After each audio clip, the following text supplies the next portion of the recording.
Okay. Is everybody ready? Clerk? Commissioner Jung, you hear us? Yes, thank you, Mr. Chairman. Good morning. All right. morning. Let's go. We'll start the meeting. All right. Good morning, everybody. It is April 14th, 2020. This is the regular meeting of the Washoe County Commissioners. We want to welcome everybody who's joining us via Zoom this morning and on the phone telephonically. We appreciate you participating through these different types of media. And bear with us this morning as we're obviously continuously trying to work out the kinks with this meeting. So with that, I would ask that Vice Chair Burke-Bigler, will you lead us in the Pledge of Allegiance this morning? I pledge allegiance to the flag of the United States of America and to the republic for which it stands, one nation, under God, indivisible, with liberty and justice for all. Chair, I appreciate that. All right, Madam Clerk, can I get a roll call, please? Certainly. Bob Lucy, Chair. Here. Marcia Burke-Bigler. Here. Kitty Jung. Present. Vaughn Hartung. Here. Jeannie Herman. County Manager Eric Brown. Assistant District Attorney Dave Watts-Vial via Zoom or phone. Here. Thank you. I'm Nancy Parent, County Clerk. You have a quorum, Mr. Chair. Thank you, Madam Clerk. Appreciate that. All right, next is item 3, public comment. Mr. Manager. Yes, public comment heard under this item will be limited to 3 minutes per person and may pertain to matters both on and off the commission agenda. The commission will also hear public comment during individual action items with comment limited to 3 minutes per person. Comments are to be made to the commission as a whole. Thank you, Mr. Manager. And I believe we do have some public comment this morning signed in, so I will ask our administrators to play our first public comment, which is a voicemail that was submitted to us. So we will play that voicemail. And this is from Carol Black. Thank you. This is Carol Black, Incline Village resident, calling with public comment for agenda item number 3, Board of Commissioners meeting April 14th, 2020. I'm calling with summary comments to be heard during the meeting. Written comments were also submitted by email for the record. The topic is recommended immediate actions for Washoe County Health District with COVID-19. Social distancing and limiting virus exposure are critical in limiting spread, thus reducing peaks in population illness, deaths, and healthcare demand. Compliance has been challenging in high-volume, poorly resourced visitor tourist areas at Tahoe and elsewhere. Truckee is currently experiencing a COVID-19 cluster thought to be related to exposure and visitor volumes in late March. Based on the available info, Washoe County's demand peak may well lag Nevada's, and in Incline Village, Crystal Bay, our local healthcare resources are very limited. Thus, every exposure potentially avoided now remains critical. Yet, quoting from the Sunday's Tahoe Daily Tribune article, visitors and second homeowners continue to flock to Lake Tahoe despite being told to stay away due to the coronavirus. IVGID issued a statement emphasizing the issues and interventions, and Commissioner Burke-Bigler has publicly reinforced the principles. Recognizing concerns as Nevada case numbers have risen, the governor has issued several escalating regulations. However, the prior hospitality professionals letter and recent regs have not fully reached the STR market. Rentals continue. Required notices have not been posted on many rental websites and may not be displayed in rental properties. Further, the governor's most recent order specifies sanitation requirements for all open businesses, which include STRs. Thus, I present the following immediate priority implementation requests that Washoe County, RSCVA, Health District, actively disseminate the current Nevada, Washoe County, and Health District regulations, restrictions, and recommendations to all property owners and rental vendors, including STR managers, agencies, and online sites, with requirements that the information be prominently posted online with all rental listings, included in rental agreements, and posted in rental properties. These would include the 14-day quarantine for all individuals arriving from out of state, including what isolation means, specific sanitation requirement, emphasis on prior shelter-in-place, avoid non-essential travel, and no gathering social distancing orders, and including at outdoor spots, i.e. stay home for Nevada, and any additional recommended practices, for example, cleaning, face masks, gloves, etc., with timely supplies info, including what may not be available in the area and should be brought with visitors. Thank you in advance for your attention to getting this information out. Rigorous.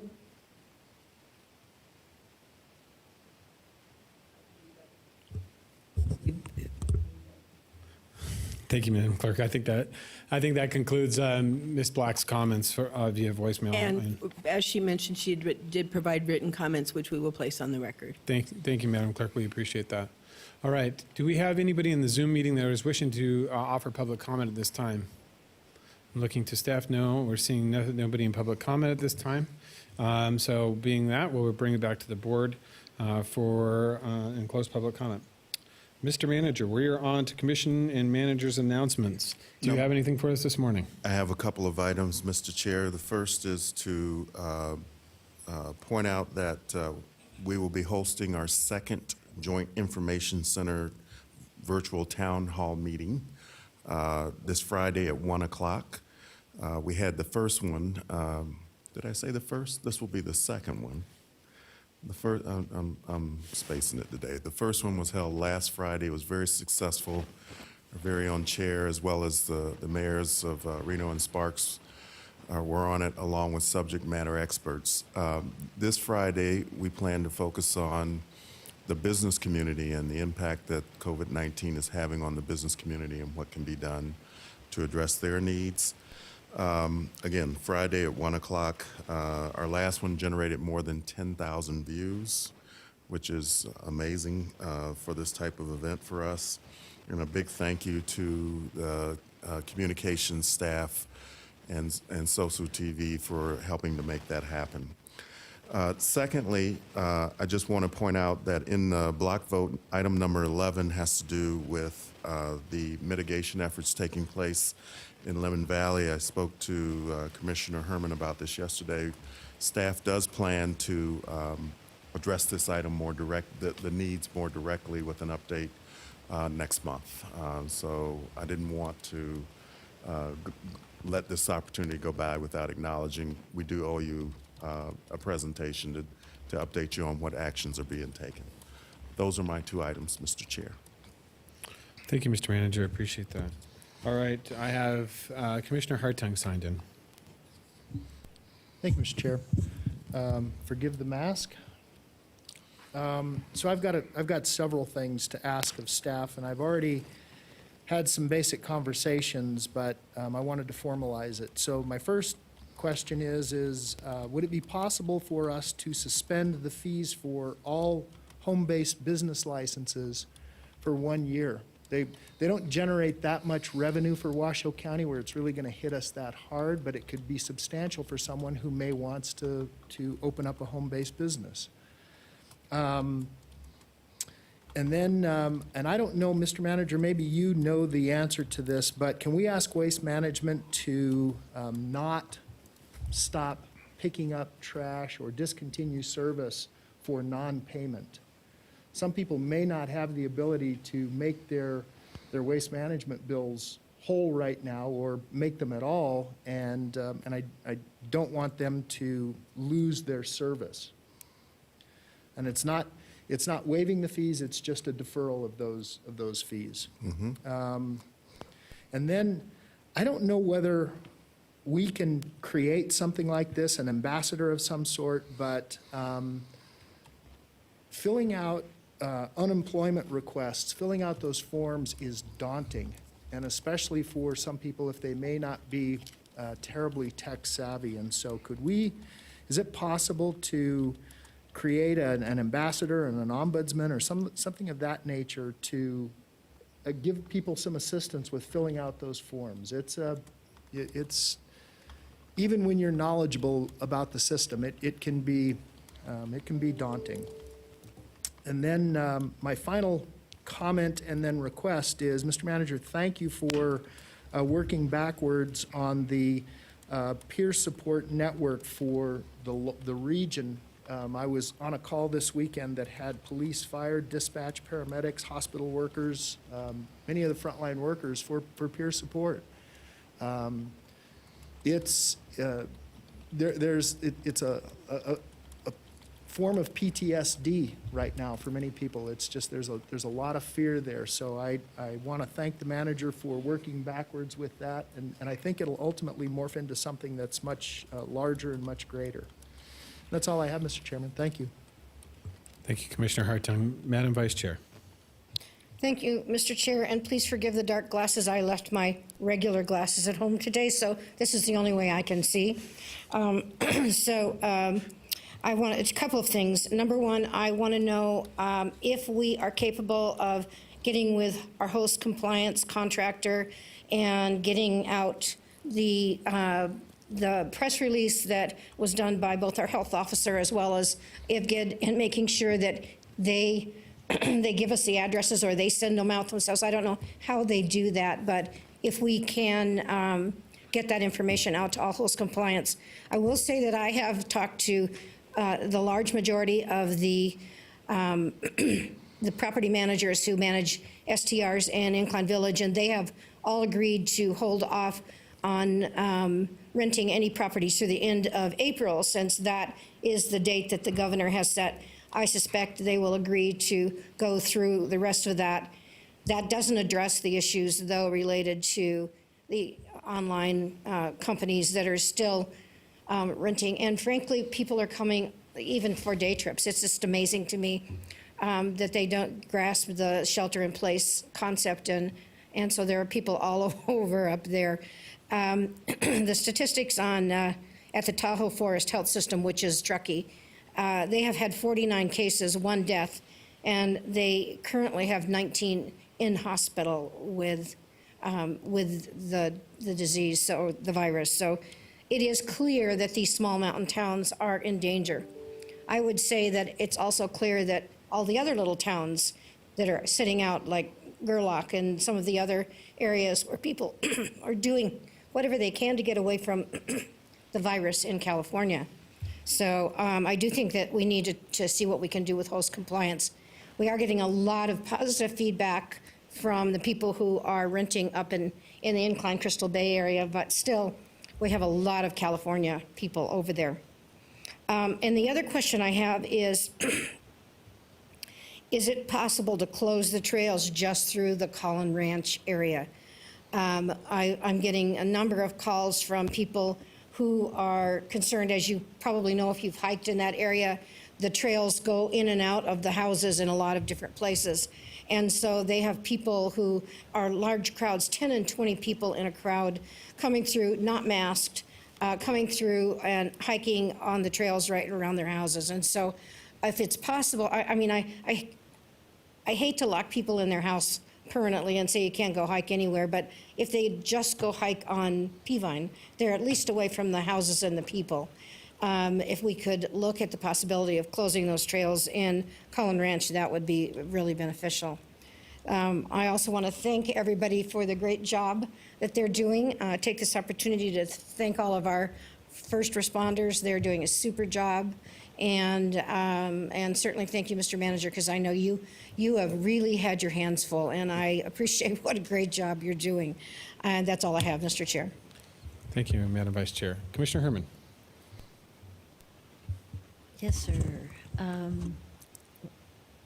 As far as waste management in the North Valleys, have had a lot of conversations with people in the North Valleys about, like Red Rock, for instance, has been just ignored as far as picking up garbage, and they have a overfilled container up their trash bin, and it's been like that off and on a lot. So that area, and then in some of the other areas, they were not picking up any of the bags. And the problem is, with people staying home, there's going to be more garbage. And so it's kind of necessary, so we need to discuss that with them. Let's see. I've had some questions on how the PILT money gets spent. And so I'd kind of like to see just a breakdown, nothing real formal or anything, but a breakdown on that. It probably goes into the general fund, but people would like to know for sure. So thank you very much at this time. That's all I have. Thank you, Commissioner Herman. I'm going to go to Commissioner Jung on the phone. Commissioner Jung, do you have anything you'd like to add this morning? Yeah, just a quick thought when the vice chairwoman was talking about Incline Village and Crystal Bay. I think it would do us great justice if we had somebody send a letter to their law enforcement on both sides of us in California, boundary-wise, because California is now pretty publicly issuing $1,000 fines for people that travel more than necessary for essential services. So that while we might not be able to do anything on this side with our law, it might be worth it to those small mountain communities who inevitably will be taking the brunt of our inability to do more than a strong wording, is that they're waiting on that side to nail every one of those people with a $1,000 fine, which I'm sure would make them very happy in their tax coffers. So there needs to be a letter going out officially. Thank you. Thank you, Commissioner Jung. All right, a couple things I wanted to add this morning. First and foremost, as those of you watching via Zoom or on our Washoe County channel, I want to thank our Madam Vice Chair and Commissioner Hartung. They are both wearing their masks this morning, and we're practicing social distancing here in the chambers. We are the only ones here, aside from a few members of staff, and so we are really continuing to push the effort of focusing on social distancing. We feel that we're going to hear from our district health officer here later, and from my opinion, I think the social distancing is working. We're seeing our cases not doubling day over day, but we are seeing still caseload increase. But I think as long as we continue to focus on that, that's a positive thing.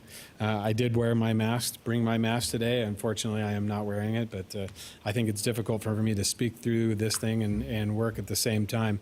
So, but I want to thank my Vice Chair and Commissioner Hartung for wearing theirs today. Secondly, and Commissioner Jung, he's participating via phone. So we are really actively continuing to work here at the county, and my colleagues and everybody here at the commission and even in the manager's office have been working day in and day out to focus on the health and benefits and the welfare of our community. And if it wasn't for their continued dedication to their roles as commissioners and the staff's job as providers for emergency management, we would be in a very much different place. And so I want to thank everybody for that participation. Next, I want to thank the manager. He's been working very diligently with myself, but mostly on his own, to get some PPE for our staff here, our health and human services individuals, our staff that continually are working with the public and are aware whether or not they have coronavirus. He has been able to secure 2 pallets of PPE, significant amount of PPE that will be coming in for Washoe County staff, so that we have the ability to protect our employees well into the future as long as this pandemic continues. And so I want to thank him for that, and that PPE should be on the ground here in the next week, and we're looking to see that on the 22nd or 23rd, hopefully. So big kudos to you, Mr. Manager. Thank you for following through and making sure that that gets taken care of. Next, the Edison Housing Project. It was one of the projects that I've been working on over the last couple of weeks, and I'm very happy to show that that's kind of finally come and made its way to great fruition. But one of the big things that I want to point out is that there's one individual, Greg Jackson, who is part of our incident management team, who has been on the ground every day, making sure that that housing gets put together. And he's been orchestrating that with, as a firefighter that has a construction background, he's been orchestrating that on the ground, and it has gone flawlessly. And we have seen in just a quick 14 to 16 day period of time, basically a small little village of trailers with power and water and everything stand up. But it isn't just because of them. You know, obviously it was a joint task to get this stood up. So I want to thank, obviously, all of the county staff, all of the city of Reno staff, their police, fire, public works, building safety, maintenance. Both of those have come out and tremendously helped. I want to thank the Truckee Meadows Fire Protection District for making sure that that's safe, and same with the Reno Fire Department. They've come out and made sure that there is plenty of fire safety there. The Truckee River Flood Management Authority, through the help with Commissioner Hartung as the chair of that, was able to help us secure the property at no cost and allow us to rent that for an indefinite period of time. We've seen the Health District, Truckee Meadows Water Authority, NV Energy, Stryker Community Construction, Reno Lumber, Master Service Plumbing, Western Nevada Supply, Martin Ross, Quick Space, Titan Electric, Belfour, Power Plus, Suburban Propane, United Site Services, even Wild Creek Golf Course, all have pitched in to help get that stood up. And so, you know, I keep telling people, we prepare for the worst and hope for the best here, and hopefully we don't have to utilize that to its capacity, but if we do, that will be ready and available for those individuals that need to quarantine that may not have a place to go. I also want to thank the manager for his continued efforts to get the ACS stand up, which is the alternative care site at the Reno Convention Center, Reno Sparks Convention Center. That is being currently constructed as we speak, and that will be hopefully online within the next couple weeks for any surge that we may see here within the region to take care of those individuals. So thank you, Mr. Manager, for all your leadership on that. That has been tremendous. That is all I have to add this time. Anything else? Did I shake anything else for anybody else? Seeing nobody signed in, we will close item 4. So we are on to item 5. Mr. Manager. Yes, item 5 is an appearance and presentation by Washoe County District Health Officer Kevin Dick and Incident Commander Sam Hicks on COVID-19 impacts and emergency response, to include an update on hospital surge capacity and planning, an update on COVID-19 impacts and emergency response in rural areas outside the Reno Sparks metro area, and other items related to the COVID-19 emergency response in Washoe County. So we should have Health Officer Dick and Incident Commander on the phone. All right. So, Mr. Kevin Dick, we have you on the phone? Good morning, Chair Lucy. Can you hear me okay? We got you perfectly. Thank you, sir. Welcome. Okay. Great. For the record, Kevin Dick, District Health Officer. And let me begin with providing you an update on our statistics for COVID-19 cases in Washoe County. Yesterday, we reported 39 new cases, and that brought our total case count to date to 500. Sadly, we have reported 12 deaths to date. Our condolences to the family and loved ones of those individuals. We are continuing to see more and more recovered cases, and so we've reported 71 case recoveries to date. That leaves us with 417 active cases in Washoe County. And of those, 31 individuals were hospitalized as of yesterday. And the number of people that have been discharged from the hospitals to date is currently at 39. We continue to operate a call center in conjunction with REMSA to be able to screen people that have symptoms and concerns regarding COVID-19 and to have them scheduled for testing. We also have a web-based platform for risk assessments, which we're operating to be able to get those people scheduled for testing through that mechanism as well. The state lab has done an excellent job in working to continue to maintain testing capacity over at UNR, where they're located with the med school. They have also continued to be innovative in manufacturing the test collection kits that we use for the sample collection for testing. And that has been a bottleneck nationwide on testing capacity, is availability of the swabs and collection kits. But they continue to provide supply for us, and we are operating a drive-through post for the sample collection on a Monday, Wednesday, Friday, Saturday schedule. Yesterday, we conducted 213 sample collections from individuals in the drive-through post. The National Guard visited our post on Saturday, and they were impressed with how we had it organized and set up. They will be back in communication with us today. They were traveling down to assist with post operations in southern Nevada, but they'll be discussing with us today plans for integration of National Guard personnel and resources in our post sample collection drive-through, as well as the support services necessary for that, with the risk assessments, the scheduling, the follow-up with the test results, and with the case contact investigations occurring for positive cases. So we currently will be moving forward with our next post tomorrow, and then Friday, Saturday. We have just under 700 of the sample collection kits on hand now. But as I mentioned, the state lab and UNR are working to continue to manufacture those and provide additional collection kits to us.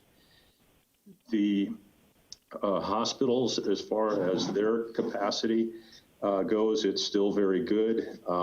We have 53% of the licensed and staffed acute care beds in the Washoe County hospitals are currently occupied. 43% of the ICU beds are currently occupied, and the ventilators, 22% of the ventilators are in use, and these figures are as of yesterday. I want to talk a little bit about when we may expect the peak or the surge in the needs that we have for our hospitals. And there are several different models and projections for when we may experience a peak. And these models vary, and these models change almost constantly as the models are updated and new data is provided. So I think it's very important to recognize that COVID is a brand new disease, and we are in a global pandemic that we are all experiencing and trying to figure out for the first time in our lifetimes. And so these models are based on assumptions mixed with new data as it's developed, and they are predictions of when we may have our peaks, but we don't have any assurance that they're correct, and there is a lot of uncertainty involved in these. So one model that has been pointed to is through the University of Washington, the IHME model. And that model was predicting that we were going to peak around April 20th or so, but it's been updated. And that model says that we actually peaked on April 8th, which is 6 days ago. However, this is a statewide model, but we continue to see cases going up statewide, and we continue to see cases going up here in Nevada.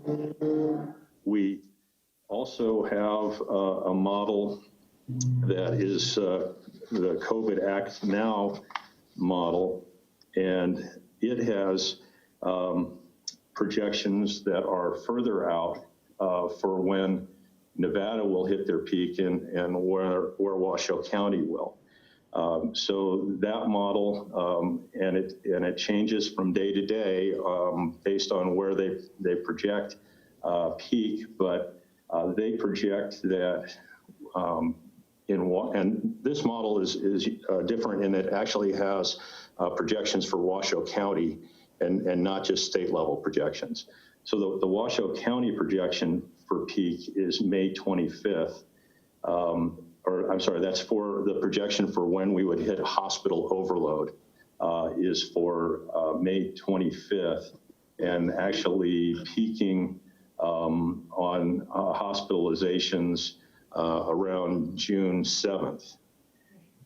There's another model that I understand that the governor's medical advisory team is going to be reviewing and discussing today. And that is a model that's been developed by Los Alamos National Lab. And that model is predicting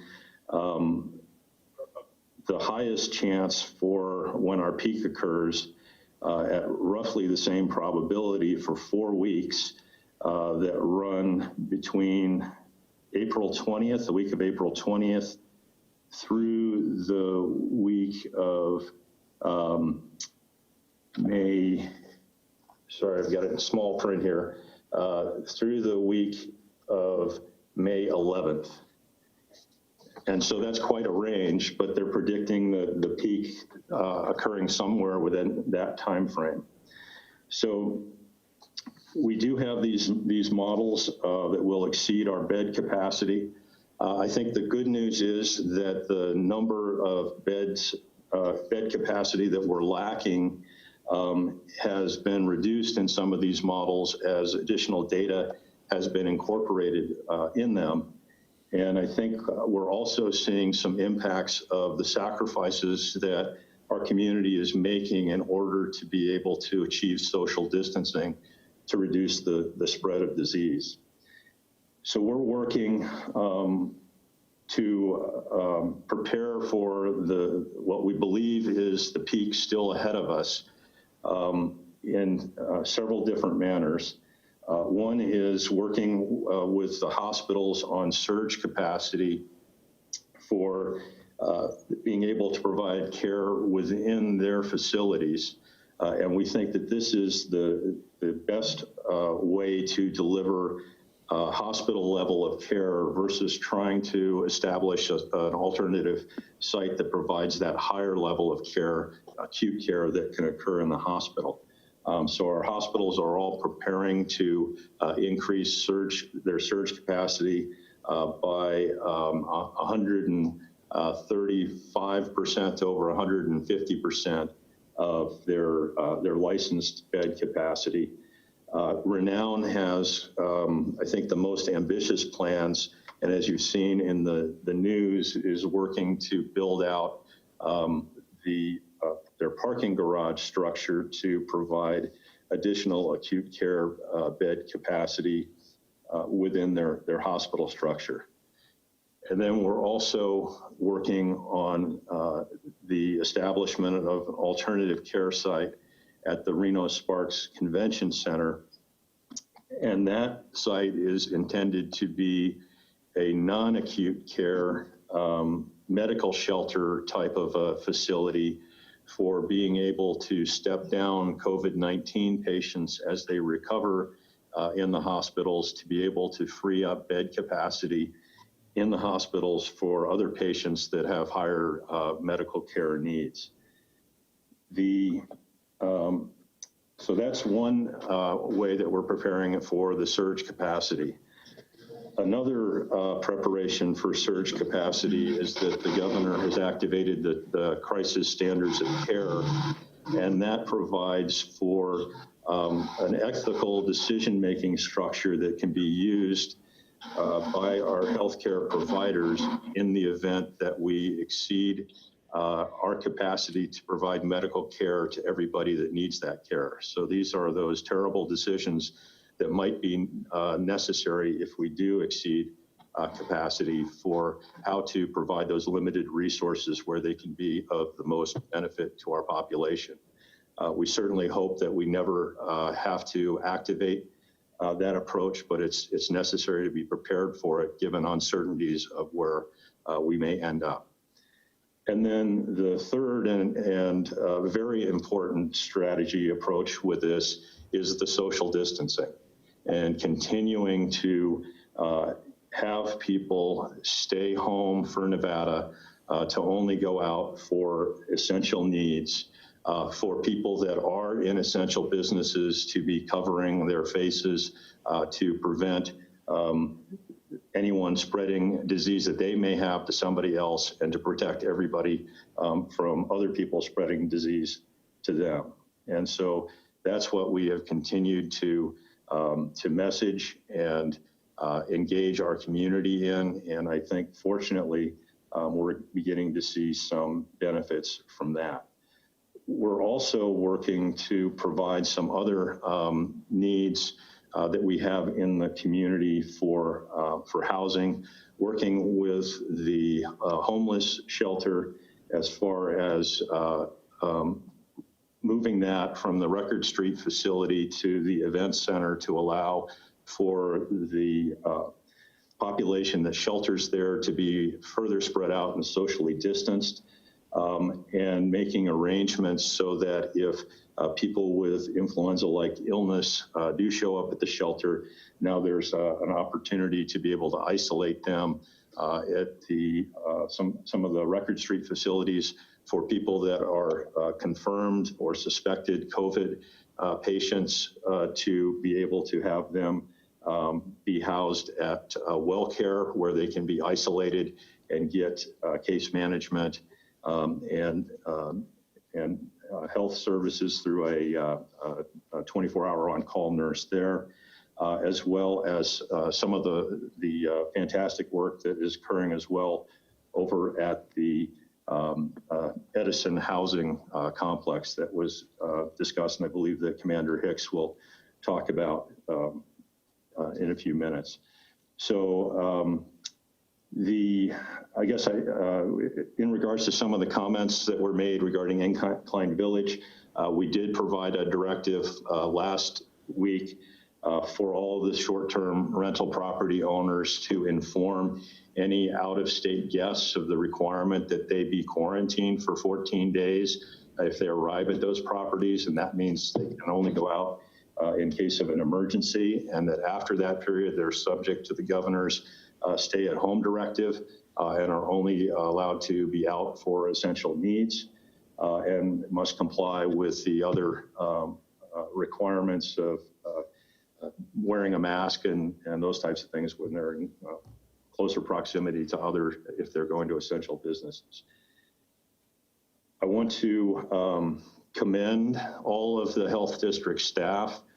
We have been mobilized in response to this crisis since January 27th, when we activated our Department Emergency Operations Center. And we have been working 24/7 to be able to respond to this need, setting up a number of different functions that we are not normally conducting, shifting staff from other divisions to support all of the needs that we have, engaging volunteers and delivering those services. It's just really impressive to see how this agency has transformed over a couple of month period into something very different and focused on addressing the challenges that we're facing with this public health emergency. So with that, I'll pause. I don't know if you want to ask questions now or hear from Commander Hicks first. Actually, we want to ask some questions of you right now, Mr. Dick, before we go to Mr. Incident Commander Hicks. So first, I have Commissioner Hartung. Thank you, Mr. Chairman. Mr. Dick, I appreciate all the hard work. I know all the health staff, you, our first responders, everyone has been coordinating with medical staff, and I really, really appreciate it. My question is, I applaud, and it's a statement/question. I applaud us preparing for the worst and hoping and praying for the best. But what happens if we get a surge and the lab that the state has set up, the testing lab, gets overwhelmed? Have we thought about potentially using several, I know that there are several cannabis labs around town that do have the capability to test. Have we thought about potentially using them in the, should the surge occur?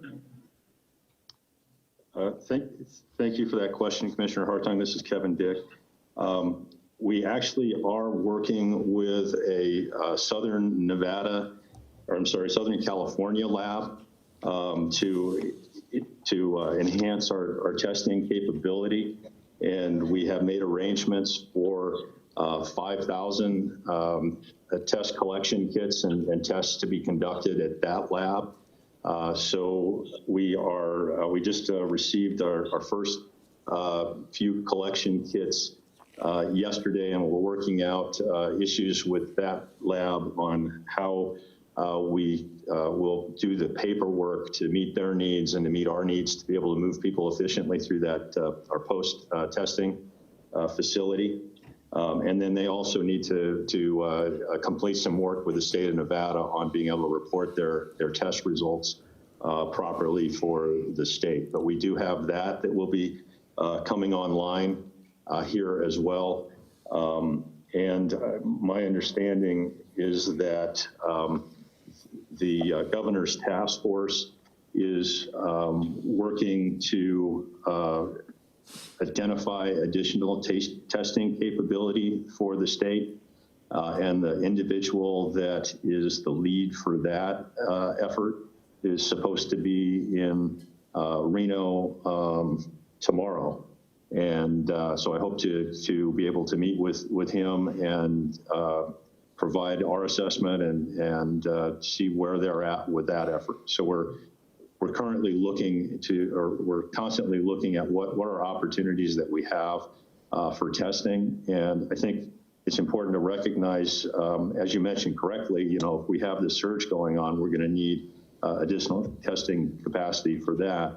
But then after the surge, and as we get back to how do we reopen our community and our economy, we are going to need to be able to have testing available so that we can quickly identify where cases are occurring and be able to have those cases isolated to prevent further spread of the disease. So hopefully, post-surge, we will be able to get back into a more traditional public health approach of the identifying cases and doing that contact investigation and trying to suppress the spread at each individual case.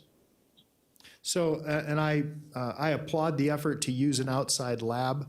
My hope is that we'll use a local lab. I'd really like to keep people locally working. I'm not taking away from the process, but I can't imagine that we could do it as fast by sending it to Southern California versus, I know there's a lab south of town that has all the proper equipment. So it's just a thought. I'm not trying to take business away from somebody else, but I really would like to keep it here locally. Thank you. Thank you.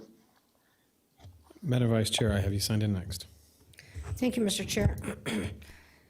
Mr. Dick, thank you very much for everything that you have done with regards to getting the directive for stay self-isolated for 14 days. That's definitely a benefit to Incline Village, and I really appreciate that you got that together and got it out as quickly as you did. I'm just curious if you may not be able to answer this.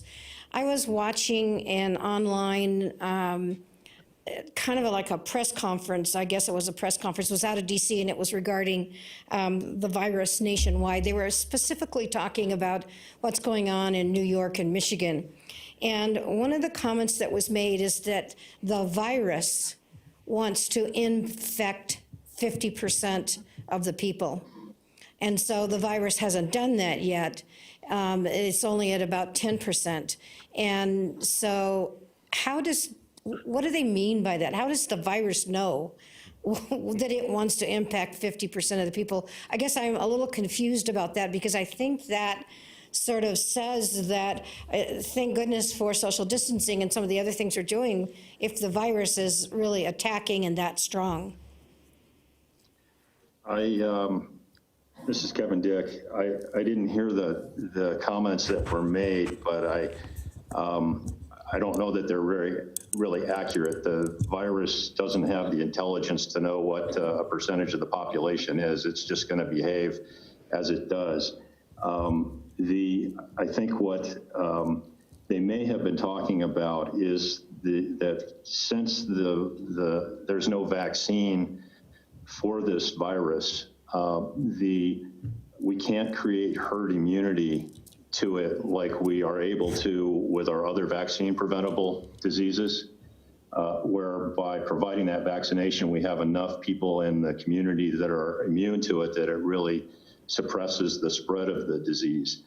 Since we don't have that, the ability for the virus to transmit and continue to infect people is very, very large, because everybody is basically susceptible to it until they've been infected.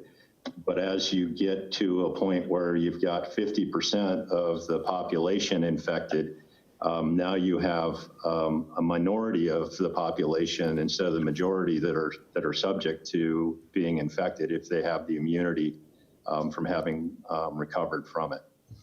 The challenge is we don't want to have that many people infected, because that then creates tragically high death rates and a lot of suffering of people infected by the disease. So we're trying to suppress the curve, flatten the curve, and that's what pushes the peak out further, but it also extends the time period underneath that peak in which cases are continuing. And that's why I mentioned the need for the testing and the surveillance, because if we're suppressing it and we're not having most of the population infected until we get the vaccine, we are going to need to be really vigilant in trying to control future peaks and surges. Thank you, Mr. Dick. That really makes good sense. I appreciate, I said I'm not a scientist, but I don't understand how the virus knows what it wants to do, but that certainly makes a lot of sense. One other quick question. I know there's been some talk about a test that would, instead of taking a couple of days to get the results, would take a matter of hours. Are we looking at that, or is that a realistic possibility at this point in time? So there is a test that is, it's a DNA test, so it's reliable for identifying COVID-19, and we just received the test units to be able to run those tests. They do need to be operated and applied to be operated under what's called a CLIA lab license, and the governor just communicated to us some priorities for utilization. So we're trying to work through today how we deploy those units to be able to conduct the testing. So it's beneficial that they can run the test rapidly in about 15 minutes or so. Currently, we have limited test cartridges that were provided with us. We also need to figure out how we're going to get the supply, and depending on where they're deployed, whether that's the health district that's procuring that, or if it's through our hospital system. Thank you, Mr. Dick. That's all I have. All right. Commissioner Jung, do you have anything for the Health District Officer this morning? Thank you. I do, Mr. Chairman. Thank you, Mr. District Health Officer. I have, of course, the million-dollar question, and it should be top of mind for everybody who's trying to get ahead of this, which is, what estimates are we getting, or to whom would that estimate go to if it's not you, of when we will actually be at a position where our manufacturing and logistics chains have ramped up to the point that we have enough tests to truly trace, track, and isolate. And so what I'm asking is, when will we have unlimited tests like we would expect in any other situation when it's not an emergency? Thank you, Commissioner Jung. That is the million-dollar question, and I don't have an answer for you. Both the tests and the personal protective equipment have been significant challenges throughout the country, and areas where we would have expected the federal government to be assisting us with getting the resources that we need. So I think that it's through the innovation at the Nevada State Public Health Lab and Dr. Pandori and his staff that we've been able to continue with the testing that we've been able to provide. Other vendors of the tests have had limited capacity, even with big LabCorp and Quest and those types of facilities. And as I mentioned, the collection kits are in really short supply. So we're being told that we need to basically fend for ourselves and find stuff in the commercial markets for both testing and for PPE. And yet at the same time, what we're hearing is that the federal government is swooping in and redirecting materials that different states and local governments are trying to procure on the open market. So we have orders that we've had in for test collection kits for weeks and months, and we have not yet had them fulfilled. So I'm afraid I don't have an answer, but it's something we're constantly working on, and I hope that in the future the supply will be provided, and that the federal government will be working to support us in those needs. So even though a lot of these companies are advertising that they've received these tremendous grants from the feds, we don't really have a timeline, and therefore are not even a percentage of effective as we could be, of course, in a perfect situation. I don't want to get into whose fault that is. It doesn't matter right now. What matters is, can you maybe, through our manager or through probably your regional, not through our manager, through the regional or the Joint Information Center, could that be a dashboard item that you eventually do fill in? You don't need to keep giving it to us as red, because it just winds people up and turns it political rather than public health. Can you have that as a dashboard just waiting to be illuminated when we start trending and tracking when those type of log jams, which will inevitably happen, when they get dispersed and these supply chains are working as they should? Can you kind of just keep us in the loop of that? Because I think that is going to inform a lot more of any decisions that the board makes, or even the governor or the president of the United States. And as you said, we are responsible for ourselves. That's good news, bad news. Good news is we never got half the pass-through grants that most health districts get in the world, because in the nation, because we wouldn't agree to certain terms. So in many ways, the good news is we've learned to act outside of expecting somebody to come help us. And the bad news is they're not coming to help us. But I would just like that to be somewhere held so I can start looking at the horizon as well. Thank you, Mr. Chairman, and thank you, Mr. District Health Officer. I think you're doing a great job, and I'm sure when you interviewed for this position, you never envisioned all the screen time you'd be getting as the health officer. But I'm very pleased with your performance, and I thank you for your professionalism. Thank you. Thank you, Commissioner Jung. We appreciate it. Mr. Dick, I have a couple questions for you. I know we participated in the virtual town hall on Friday with a number of the medical professionals from here locally. And one of the discussions that Dr. Hess had was that, and this goes back to the testing, 80% of he identified that 80% of the individuals that will become infected with the COVID-19 virus will show little to no signs, but still be contagious. And I think that also poses a massive challenge to our ability to test and truly control the numbers, or have a strong data set in regards to if those individuals, only 20% of individuals are showing signs contributing to their need to go get tested, and we don't have the availability rapidly or the supply to do enough of those tests. When will we get enough of the data back to identify that we've potentially already maybe hit that peak or those curves? You know, what, and I guess, and how are we going to relay that information to the governor's office through the Nevada Health Response and the state of Nevada to identify how we are really doing as a state, so that we may be able to start working on a possible rolling reentry into back into our normal operations here within the county for businesses and whatnot, because that is a major discussion that's being had out there, is what does that goal line look like, and what is that data that we're relying upon to satisfy that? Can you kind of give me a little bit more background on that? Yes, thank you, Chair. Kevin Dick.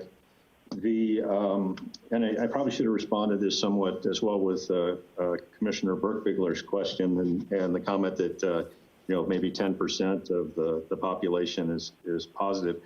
We really don't know how many people have been infected with COVID-19, because a lot of the people that are infected with the disease have only mild symptoms and sometimes no symptoms at all.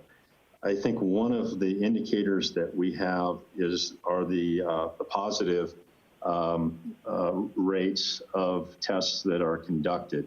And we've seen over time, as we've had more and more cases occurring in Nevada, that the positivity rate has gone up from, I think, around 6% or so initially of the tests conducted to about 12% or so now. In the New York and New Jersey areas, as they were reaching their peak, and I certainly hope that we don't get to the situations they were in, but they were getting 35 to 37% positivity rates with their tests.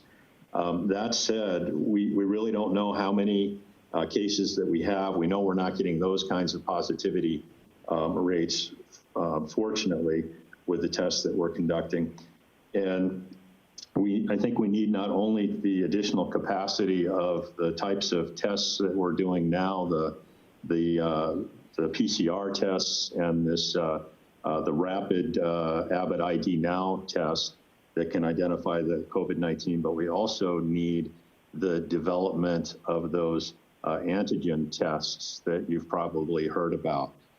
These would be tests that could identify whether somebody had been infected with COVID-19 and had antibodies developed in their system that would provide immunity from the disease. We looked at one test that had been developed, but we didn't believe that it was a valid test to really identify whether it was COVID-19 or other coronavirus infection that the person may have had as far as common cold. But there are efforts being made to work on developing these tests that can provide specificity necessary to be useful. Coupled with that, we also really need more information and data on the immunity that people develop from having COVID-19. So the presumption is that there is immunity that would prevent people from being reinfected for months and maybe a year or two. But as a new disease, we really need more scientific study and data from that study on what those pictures look like.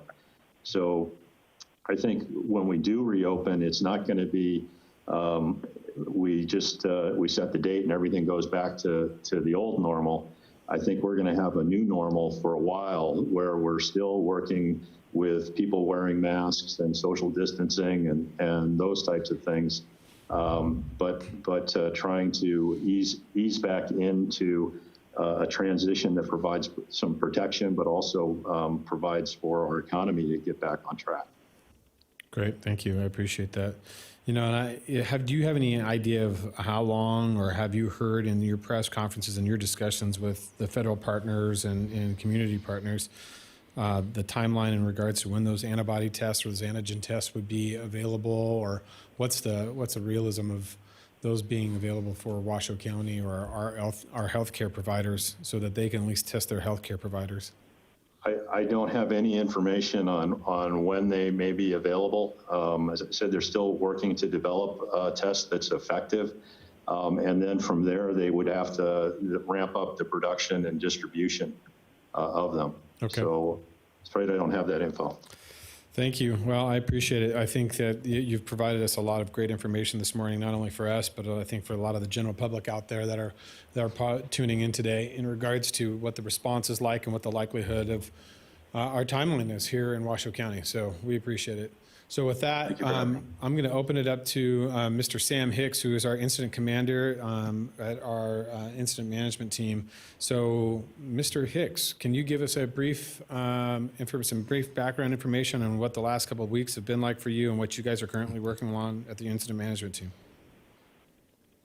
Good morning, Chairman. This is Sam Hicks. Can you guys hear me? Yep. Okay. This Zoom thing is new to me, so I apologize. We have two big projects going on right now.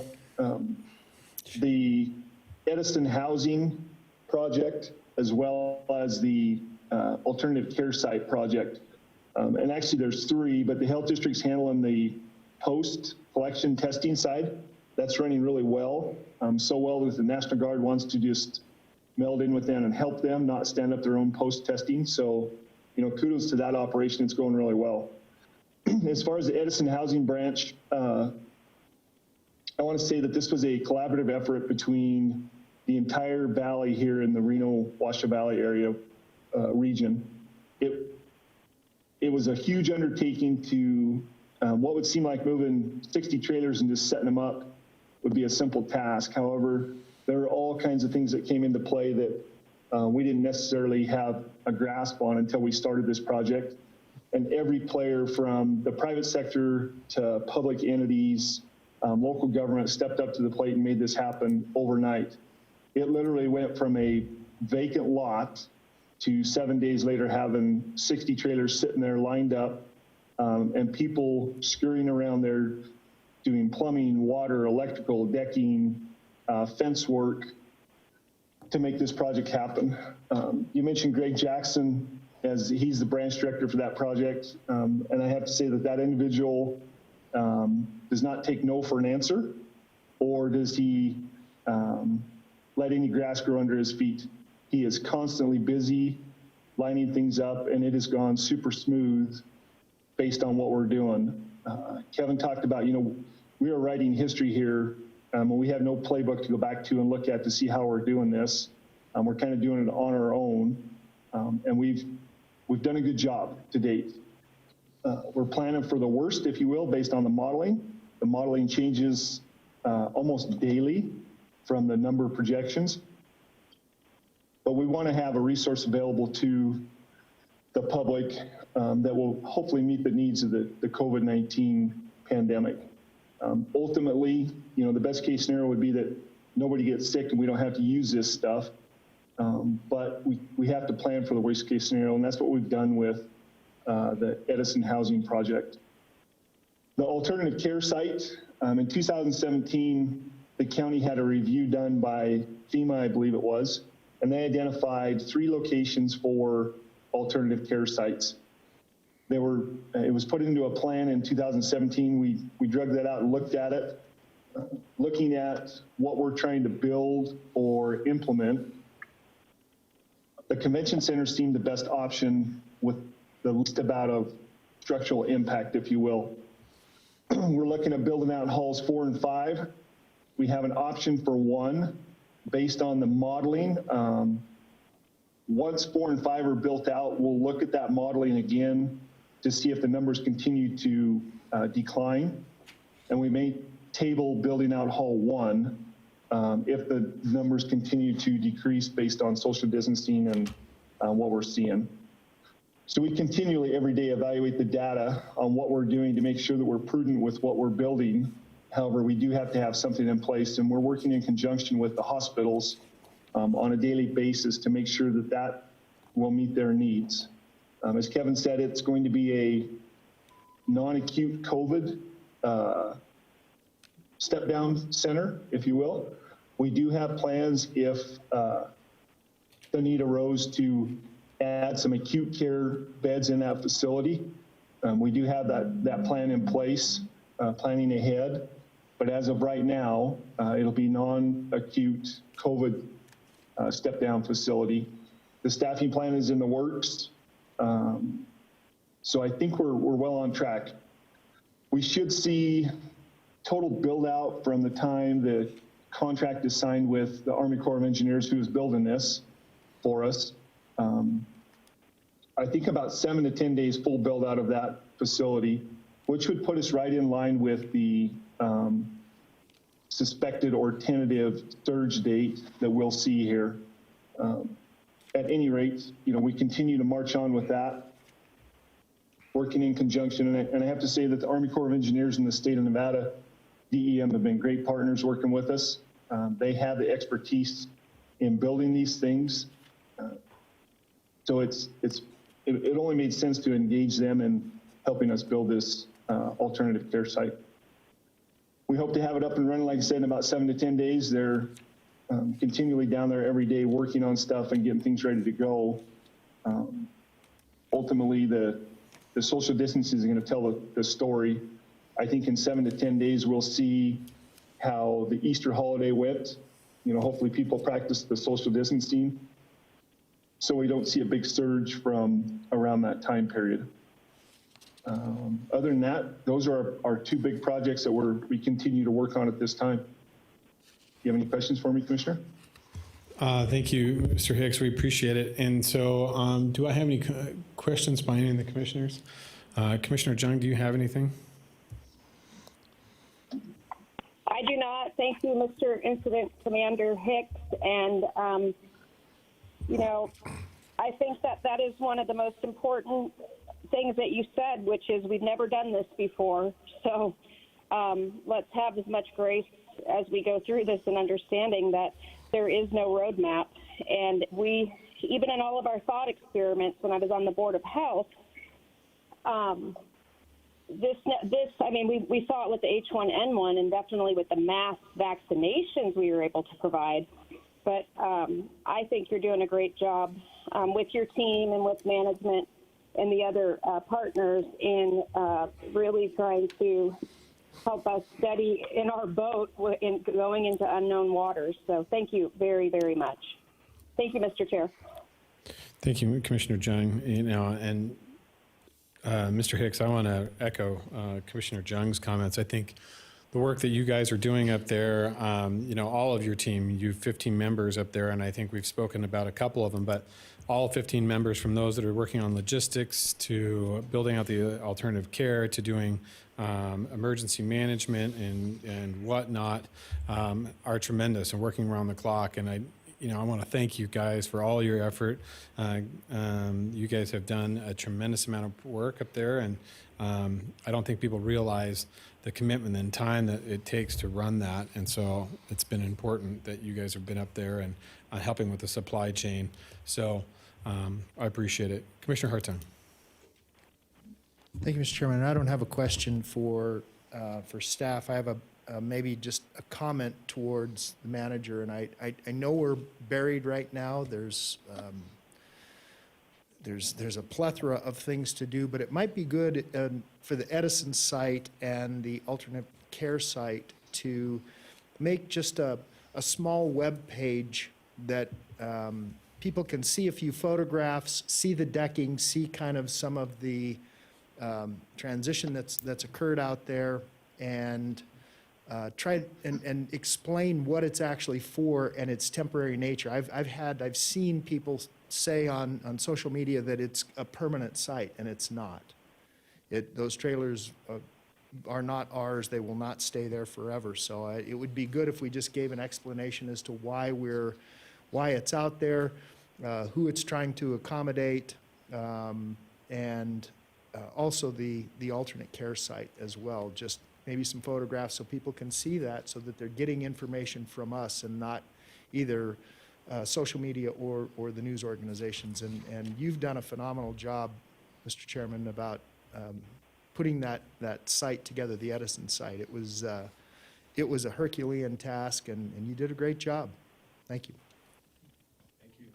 All right, thank you, Commissioner Hartung. And, all right, so seeing no other further comments from the board, we appreciate, gentlemen, both of your time this morning with us to share kind of an incident update on what we're dealing with, and we wish you the best and continue the good work. We will talk with you both soon, so thank you very much. So, Mr. Manager, we are on to item 6. This is our consent agenda. At this time, is there any items on the consent agenda that any of the commissioners would like to have pulled for further discussion or any additional information? It is a little bit heavier of a consent agenda, but are there any items this morning? Commissioner Herman. I'm not, thank you, Chair. These are not to be pulled, but I just wanted to make a comment on 6C4, 6C5, and 6F1. Can I do that right now? Yeah, go ahead. Okay. Please. Thank you. On C64, or 6C4, I'm sorry, I was hoping that maybe this would include, when I first saw it, maybe some relief for the shooters on the west side of the county. And I'm just thinking, well, maybe, you know, if we look real hard, we might find a grant out there somewhere to make that work. And maybe someday we're going to get the signs up on Peavine. On 6C5,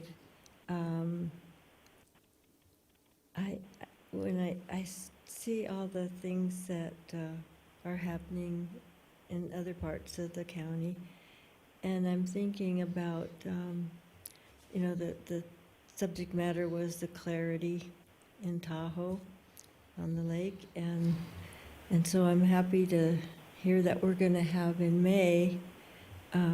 Maybe we'll get some more clarity on Swan Lake. And 6F1, I've been having some little talks with some of the board members, the CAB board members in Sun Valley, and they're always asking me about when are we gonna see some of that money from the marijuana fund? And they were all thinking that if we could just get some of that money up there in Sun Valley to help the fire chief with some of the cleanups in Sun Valley. Just comments, just hopes. Thank you. Great. Commissioner Jung, do you have anything that you would like to pull or comment on in the consent agenda this morning? No, thank you. Okay. Seeing, I have a motion from Madam Vice Chair. Oh, I'm sorry, Commissioner Hartung, I'm sorry, I didn't see you sign in. Commissioner Hartung, do you have something? Yeah, thank you, Mr. Chairman. And I had a question on 6C4 also, and I noticed that it's for an archery facility, but I'm wondering if those funds are fenced, and I don't know whether Mr. Solero is available to just answer that question quickly, or can we use it for a ballistic range, or a portion of it? Do we have Dave signed in? All right. Dave, can you hear us? I certainly can. All right, so Assistant Manager Solero, could you respond to Commissioner Hartung's questions in regards to a potential funding being non-fenced in for potential ballistics or regular shooting? For the record, Dave Solero, Assistant County Manager, through the chair to the Commissioner. These funds are grant funds from Nevada Department of Wildlife. There are two projects for these grant funds, one at the archery facility and the other for improvements to the roadway to the shooting facility out in Palomino Valley. We continue to scour looking for grants to assist for all of our shooting facilities. I'm hopeful that answers the question. Sorry. So the answer is no, it's completely archery based. It is actually for both. There's one for part of the grant is for archery and part of the grant is for the other shooting facility.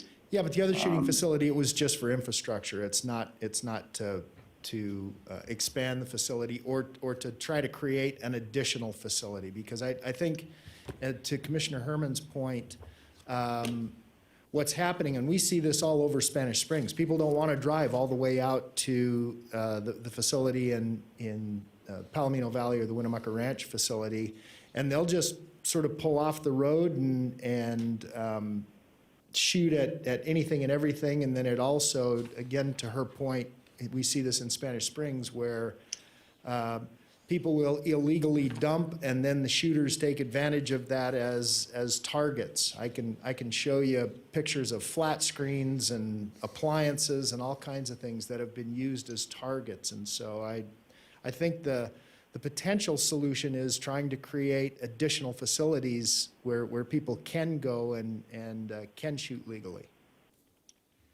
I fully understand that, and we do continue to work with NDOW as our partner in trying to identify funds available for the creation of additional facilities. As you all understand, those facilities at the end of the day are helpful to our community, and certainly we will continue to look for those opportunities. I appreciate it, Mr. Solero. Thanks, Mr. Chairman. All right, so I don't see anybody else signed in, seeing no, and I have a motion on the floor to approve.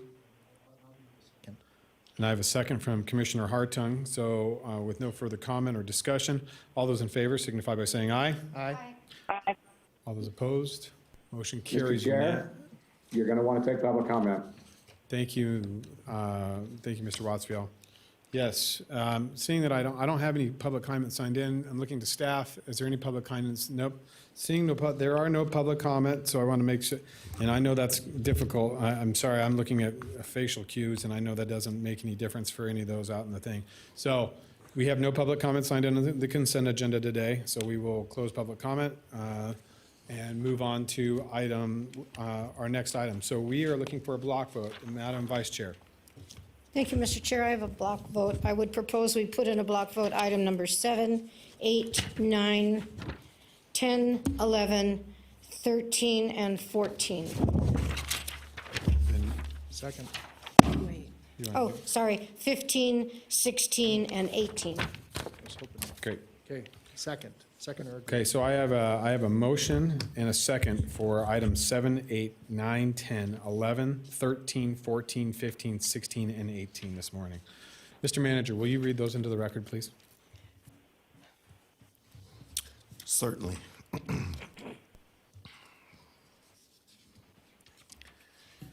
Item number 7 is a recommendation to award a bid and approve the agreement to the lowest responsible bidder for the 2020-2021 encroachment excavation repair project for Truckee Meadows.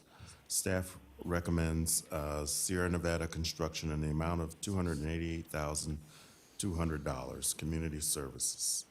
Item number 8 is a recommendation to award a bid and approve the agreement to the lowest responsible bidder for the Bowers Mansion Pool Deck Expansion Project. Staff recommends Houston Smith Construction in the amount of $211,730, Community Services.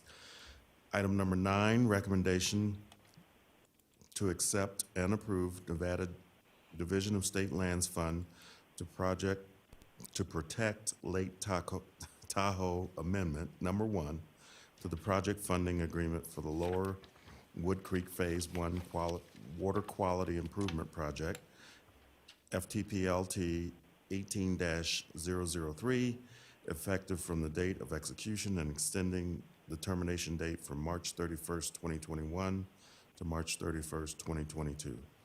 Number 2, accept funding in the amount of $1,080,000 with additional matching funds of $200,000 funded through a 319H subgrant award combined with existing project matching funds to meet grant obligations. Number 3, direct the Comptroller's Office to make the necessary budget amendments. And 4, authorize the Assistant County Manager, Dave Solaro, to execute the amendment and enter into all necessary agreements, contracts, community services.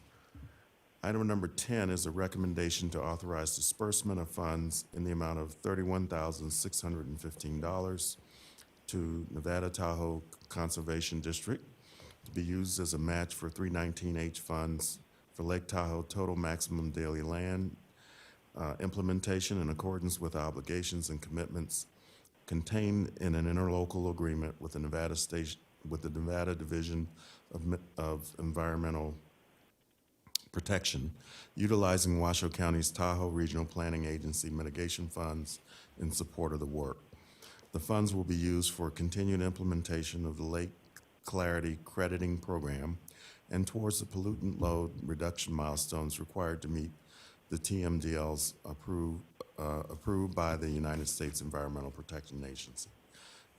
Community Services. Item 11 is a recommendation to authorize purchase orders for emergency agreements and construction contracts for the continued operation of the 2019 mitigation and response measures associated with the Lemon Valley Wastewater Treatment Plant for seepage and backup pumping systems associated with the treatment plant and collection system not to exceed $100,000, and for the continuation of the rental, operation, and maintenance of the pumping system around Swan Lake to mitigate flood and storm waters, not to exceed $350,000. Community Services. Item 13 is a recommendation to approve contracts and purchases exceeding $50,000 in response to the impacts due to the COVID-19 crisis that affects all commission districts. Item 14 is the recommendation to approve budget amendments totaling an increase of $349,723 in both revenue and expense for the FY20 tobacco control program for a youth tobacco and e-cigarette vaping use prevention grant retroactive to February 1st, 2020 through June 30th, 2021, and if approved, direct the Comptroller's office to make the appropriate budget amendments. Health District. Item 15 is a recommendation to approve the revised interlocal contract between public agencies between the State of Nevada, Department of Health and Human Services, Healthcare, Financing, and Policy and Welfare and Supportive Services Divisions, and Washoe County to maintain the county match program under the Title 19 of the Social Security Act, assistance to individuals in long-term care facilities retroactive to July 1st, 2019 to June 30th, 2021, in total amount not to exceed $12,525,019.94, $5,828,646.98 for FY20, $6,696,372.96 for FY21, and if approved, authorize the chair to execute the contract. Human Services Agency. Item 16 is a recommendation to approve a professional service agreement between the County of Washoe, Department of Juvenile Services, and Richard G.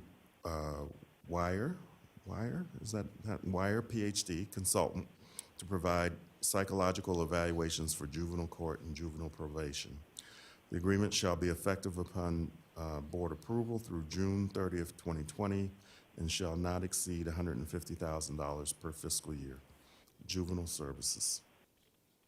Item 18 is a recommendation to approve the updated Washoe County Grant Management Policy Manual 2020, Manager's Office. Great, thank you, Mr. Manager. So before we go to a discussion and a vote on the block vote, Madam Clerk, is there any public comment signed in or emails submitted for those items? I have no one signed in, and I don't have any record of emails on on any of those block items. Madam, do I have some public comment? Seeing no public comment from our Zoom meetings or telephonically, we have a motion by Madam Vice Chair, a second by Commissioner Hartung. All those in favor signify by saying aye. Aye. Aye. All those opposed? Motion carries unanimously with Commissioner Jung voting in the affirmative via telephone. All right. All right, so Mr. Manager, I believe that takes us to our next item, which is item 12. Item 12 is a recommendation to approve pursuant to NRS 278.040 and on the recommendation of the chair, the appointment of Larry Payton to the Washoe County Planning Commission representing Commission District 1. Generally includes Incline Village and Crystal Bay and most of the southwest Truckee Meadows area and portions of the forest area along the west side of the Mount Rose Highway, to fill a partial term beginning on June 1st, 2020, and ending on June 30th, 2022, or until such time as Mr. Payton no longer serves on the Planning Commission or a successor is appointed, whichever occurs first. Applicants include Derek S. Barrett, Thomas B. Corson, Michael LaFrancoise, Larry Payton, D. Alexandria Profant, Joy Royston, Joseph Schultz, Community Services. All right, thank you, Mr. Manager. And Madam Vice Chair, as this is your district. Yes, it is. Would you like to make some comments this morning, or the motion? We did review the applications. Unfortunately, two of these people who applied do not actually live within the footprint of District 1. One lives in District 2, and one, I think, lives in District 4. So they really weren't qualified to be on there. They do live both, I believe, south of the river, so they're probably qualified for the additional one that's open, which I think will be in June. And applications are open for that, so that people are looking at. Additionally, all of these people who live in District 1 live south of the river also, so they also would be qualified for that, so they can submit their applications for that. But after reviewing it and talking with staff and meeting with several of these people, the decision was made that Mr. Payton had the qualifications and the skills necessary to fill this position and the interest. So we have decided to appoint Mr. Payton, and he has agreed to take the position. Great, thank you. I appreciate that. So I would move to approve that. Perfect. I have a motion, Second? and I have a second from Commissioner Hartung. Madam Clerk, do I have any public comment? Not on mine. Okay, Let's see. so I see no public comment for, Hold on a second. hold on one second.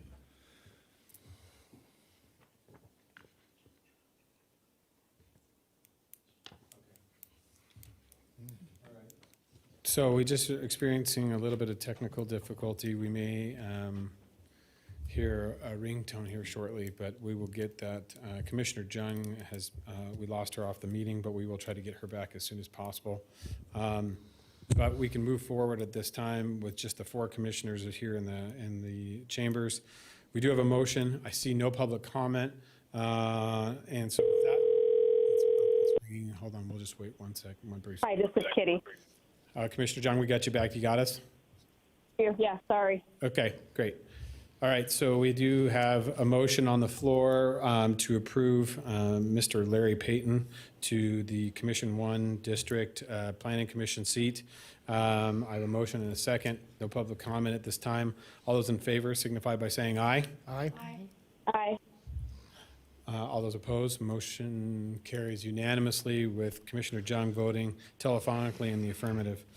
All right, so with that, Mr. Manager, we are on to item 17. This is, I believe we have also Assistant County Manager Valetic on the phone and her staff available. So, Mr. Manager. Yes, item 17 is a recommendation to acknowledge status report and possible direction to staff on the financial impact to Washoe County due to the COVID-19 Crisis Manager's Office. And I believe we have Assistant County Manager Valetic as well as, Lori. oh, that's right, Budget Manager Cook. All right. And for the record, we've got hard copies of the presentation you see on your screen for the record. Great, thank you. We appreciate that. So, Assistant County Manager Valetic, are you? Thank you, Chair. Okay. Good day, Commissioners. We wanted to give you an update on the financial impacts and mitigation strategies that we've been working on in response to the COVID-19 crisis.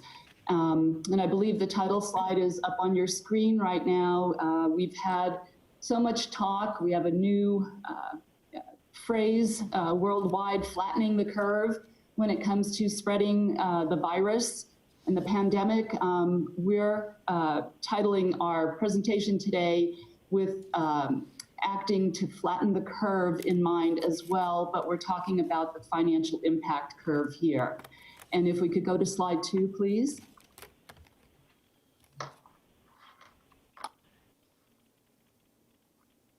Okay, so with this crisis comes a lot of economic uncertainty. I don't have to tell everybody that, I'm sure you're aware. We are expecting a very sharp decline in gross domestic product. We're looking at a magnitude similar to the 2008 Great Recession, but the difference here is that we're seeing a downward slide that is very fast and very sharp. And once we reach that bottom of that slide, at a possible duration of 12 to 18 months to recover. Just today, I was watching Mr. Kashkari, who's the Minneapolis Federal Reserve Chief, being interviewed, and he again had reiterated this notion here of a 18-month strategy being necessary. He is advising folks to think long-term. We don't, and as we've heard from the health district officer, we do not have a vaccine or even a therapy for this new disease yet, and that's going to take some time. When it comes to the economy, we're probably looking at a slow and gradual reopening of the economy. We don't believe that it'll be like we'll turn on a light switch and things will be back to normal tomorrow. We may see certain targeted businesses opening sooner than others. Perhaps optometrist offices, dentist offices, things that are right now somewhat non-essential unless there's an emergency, but those may come online a little sooner than, for example, a crowded movie theater or a sporting venue. So we just want to keep that in mind that this is going to be with us for a while. We've all seen business closures and layoffs in the past 3 weeks, and we've been tracking this. Initially, the first week we hit an all-time record, even higher than the Great Recession in terms of unemployment claims filed. It's been 3 weeks now. We have nearly 17 million claims filed as of last Friday, and millions of other people that hadn't gotten through to be able to file their claim yet. So we're expecting to see unemployment rates that exceed possibly even during the Great Recession. Consumer sentiment has fallen off to levels not seen since 2011, and as we all know, that was during the depth of the recession back then. Federal Reserve has cut interest rates to near zero to make and pump more liquidity into the economy. Our municipal bond market, where local governments go to for liquidity or to finance projects, was at one point was frozen. Some entities were unable to sell their bonds at all because there was absolutely no market for them. We are still seeing a little bit more of a demand now, but it's kind of spotty. There were massive sell-offs, and this really can impact local governments' ability to borrow and creating cash flow problems. Some local governments tend to borrow short-term for short-term needs. We don't do that at Washoe County, but we do have a few projects out there that are looking for funding coming up.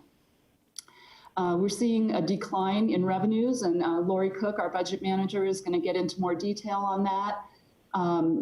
The hardest hit is going to be our C-tax, which is 33% of the general fund revenue and is largely made up of various taxes, but the lion's share of it is sales taxes. But we have many other revenues that are going to be impacted as well. And we have expenses increasing due to the immediate public health emergency response costs. Everything that you've heard about earlier this morning from Kevin Dick, our health officer, and Sam Hicks, our incident commander. The county is funding those costs. So our bottom line here is that we're dealing with both a short-term emergency response, costs going up, and then a longer-term economic impact of declining revenues. And if you'll go to slide number 3 now, I'll turn it over to Lori Cook.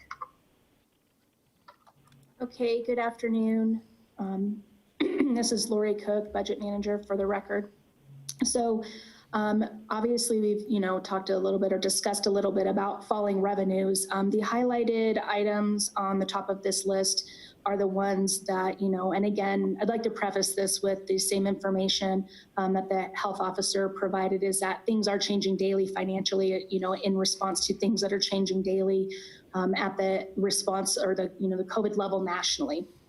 So of course, C-tax, primarily the sales tax portion of it, over 82% of our C-tax distribution is related to sales and use tax. Infrastructure sales tax, that also obviously is a sales tax, and so it will see impacts. Government services tax, so basic government services tax, which is also part of the C-tax distribution, could see impacts. We did see this during the Great Recession. Either people held on to their vehicles, so they were not buying the newer vehicles. If you keep your vehicle, that GST has a depreciation schedule with it. So each year that GST actually goes down if you keep the vehicle. It's a depreciation based on the MSRP. Or if we have people leaving the area and are not registering vehicles in Washoe County. And so that's the other portion of it, depending on how bad of an economic impact this is. Property taxes and some of these other items on here, we're looking at property tax in particular, potential impacts looking in fiscal year 22. Fiscal year 21, it looks like, we've been able to benefit for some growth, as well as C-tax year to date, excuse me. So up until COVID, when we got the January numbers for C-tax, our distributions for Washoe County over last year, fiscal year 19, was 8.8%. That was a pretty robust growth. So that's definitely going to help us as we're looking at the latter part of this fiscal year. But obviously, as that gets hit, then those we're gonna see some pretty significant impacts. And so you can see the rest of the list. I won't read them, although I will say the very last, the bottom on the revenue column, the state pass-throughs. If there is an interim session, there was information provided by the governor to the state that they needed to start looking at, what their budgets are looking at and possible budget reductions. And as we saw in the recession, local governments in particular, with sometimes pass-through grants, but sometimes just state funding. The state didn't have the funding to fund the activities anymore. So we're also trying to keep an eye on that. And then as Christine and the district health officer and the incident commander mentioned, there are growing costs. We are paying the front end of those costs. And you can see, even with the limited amount of, PPE that we've been able to actually get in order, there's a lot that goes with it that I'm not quite sure, as, Sam Hicks was saying, we kind of didn't know what was going on. So, are we, building the plane as we're flying it? It's kind of a little saying. So there are a lot of expenses associated that we're on the front end of paying for those, us being Washoe County. Can you advance to the next slide, please?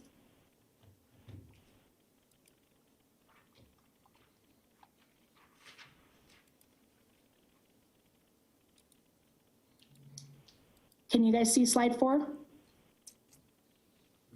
Yes. Okay, perfect. Sorry, I was looking on 2 different screens, mine and the streaming. So this is what our updated C-tax projections monthly for fiscal year 20. So this is the March through June period. So we had received what the January distribution was. If you just look at the trend line, you can see if you just look at it as a basic trend line between 10 and maybe $11 million a year, that December had a little bit of a peak there. Current estimates for loss of revenue plus emergency response costs, and we will look at this in a slide later in the presentation, are estimated to exceed $27 million in financial impact. So that's the up and the down on the previous slide. So that's the revenues going down, expenses going up. Obviously, we've already talked about everything changing daily and more costs are coming. We don't know what it's going to look like because we don't know what this response is going to look like. And so in all fairness, we have not seen a financial situation similar to this. I have gotten or read different information that at least for a certain period of time, that unemployment could exceed that of the Depression. Whether it will be as for long of a period of time, we all certainly hope not, but that's a pretty significant figure or pretty significant thought coming out. So we're looking at, excuse me, these C-tax projections, and you can see we're estimating obviously March being impacted, but there was a portion of March that was quote unquote normal.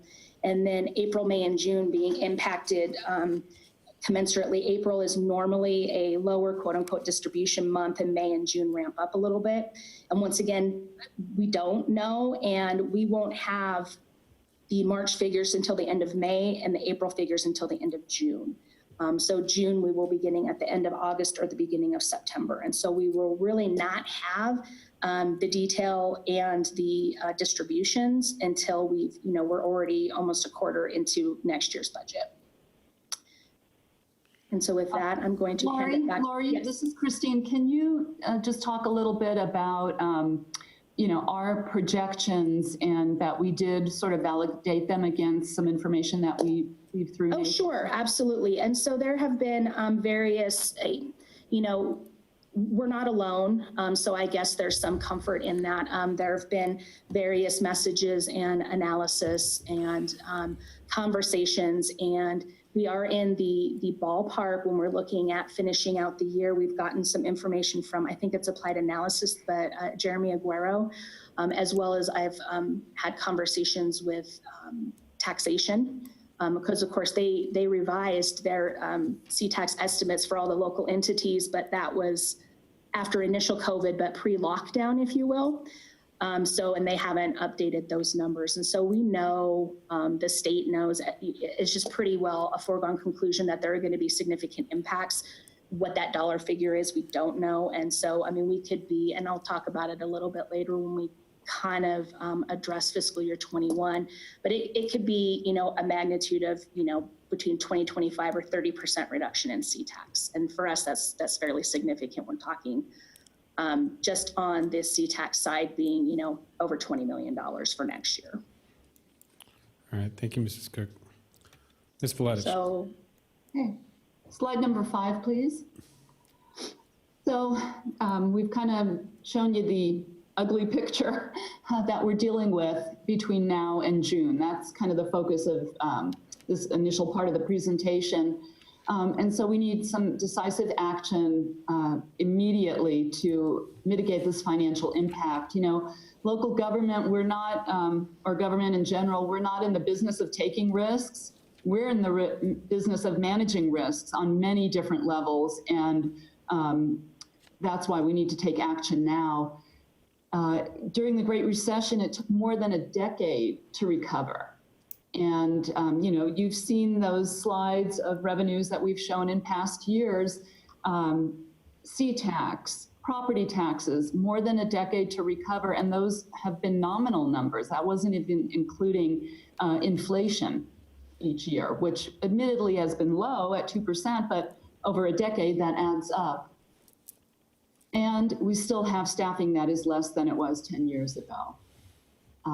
We don't feel like we're being overly alarmist. As Lori mentioned, we've vetted this against national experts and economists, state, NACO. We were on a conference call last Friday that all Nevada counties, I think except Clark, participated in, and every single one of them are taking mitigation measures and expecting significant impact.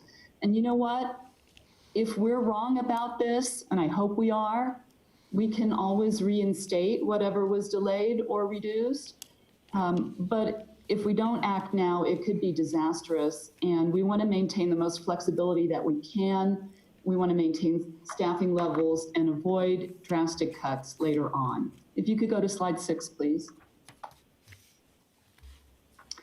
So our financial impact mitigation goals, first and foremost, we want to maintain services to the community. Our primary focus right now in responding to this emergency is to support public health in every way possible. We may need to reduce service levels in some areas, and we've already done that. Parks have been restricted. Libraries have been shut down. There may be need for more than that. And we recognize that we need to keep communication going at all levels. It is so important that we all understand the situation and communicate with each other. Secondly, we need to keep our employees working to the extent possible. It doesn't do us any good in this situation to add to the economic woes by having unemployed county employees. So we're looking across departments. We'd like to redeploy employees who cannot work remotely to other areas of need. And I know a message came out from the county manager to department heads, I believe last Friday, that the alternate care site is in need of about 30 or 40 employees for staffing. And many of those are administrative tasks that our county employees are very good at. So we're hoping that we can fill those positions with existing employees. And we need a unified approach here. So that's why we're coming to you, the Board of County Commissioners. We need all of our management employees, our labor associations, and the community on board. And lastly, but very importantly, we want to use our reserves wisely. We need to take early action to reduce expenditures. Reserves are not going to get us through this mess.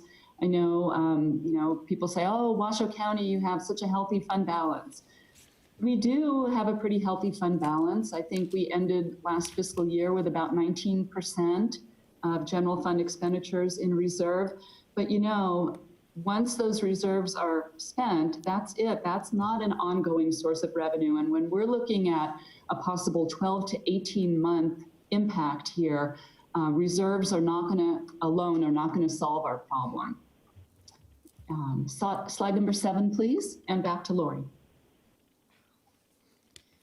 Okay, so the main focus, and obviously it's interesting, it kind of mirrors what's happening with COVID locally and nationwide, is, how do we get through the short term? And so for us, the short term is through June 30th.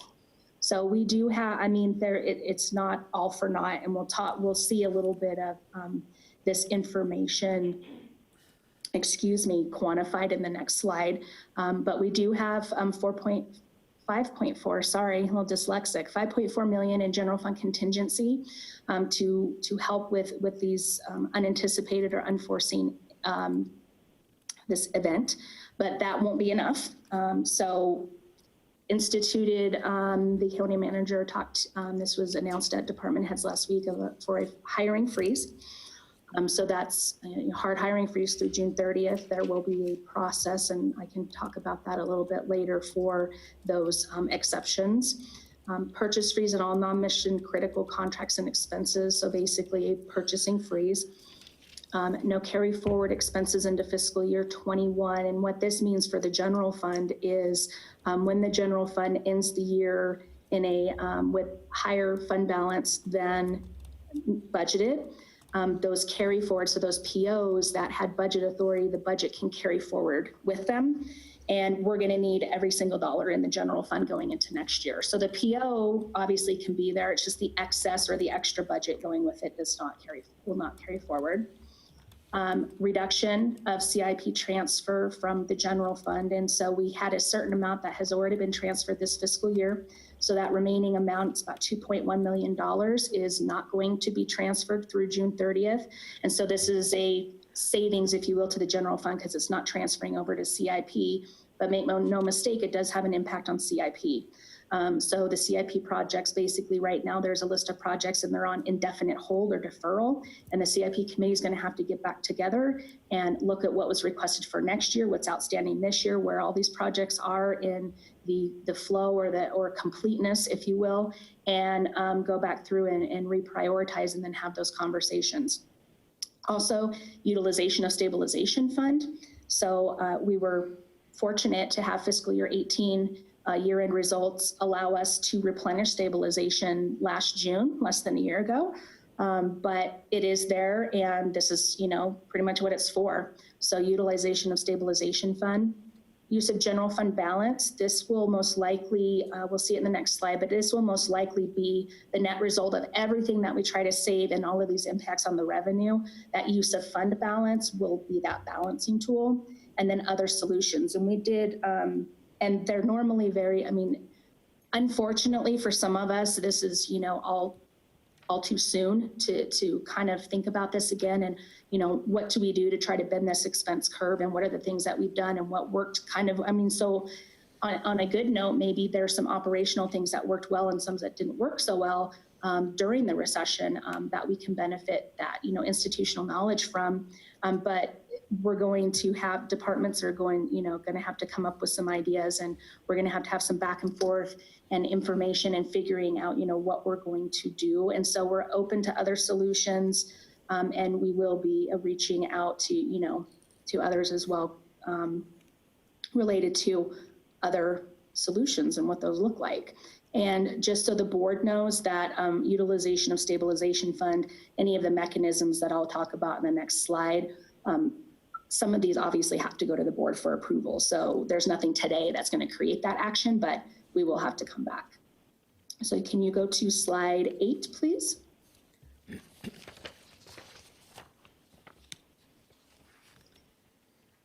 So with slide 8, the thought process was, rather than having a, you know, this big state doc with all of these formulas in it and all of these, just to kind of show, okay, these are the impacts.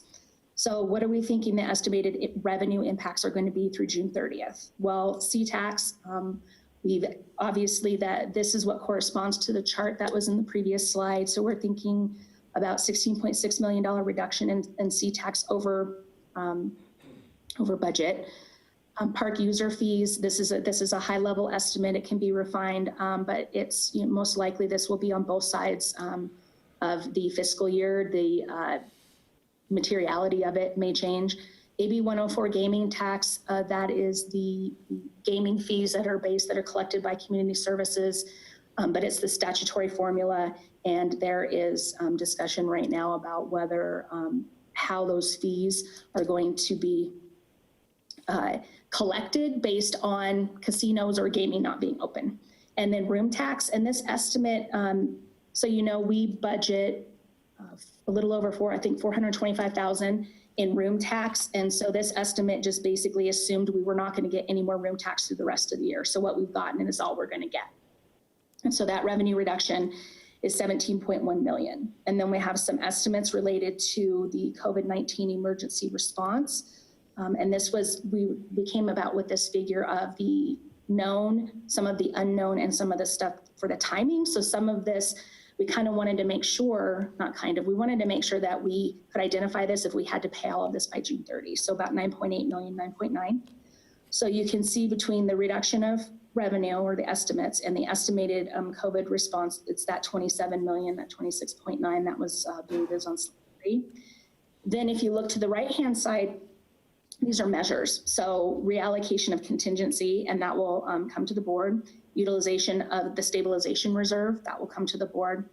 Transfer from the risk management fund based on a net position of the risk management fund, that would come to the board.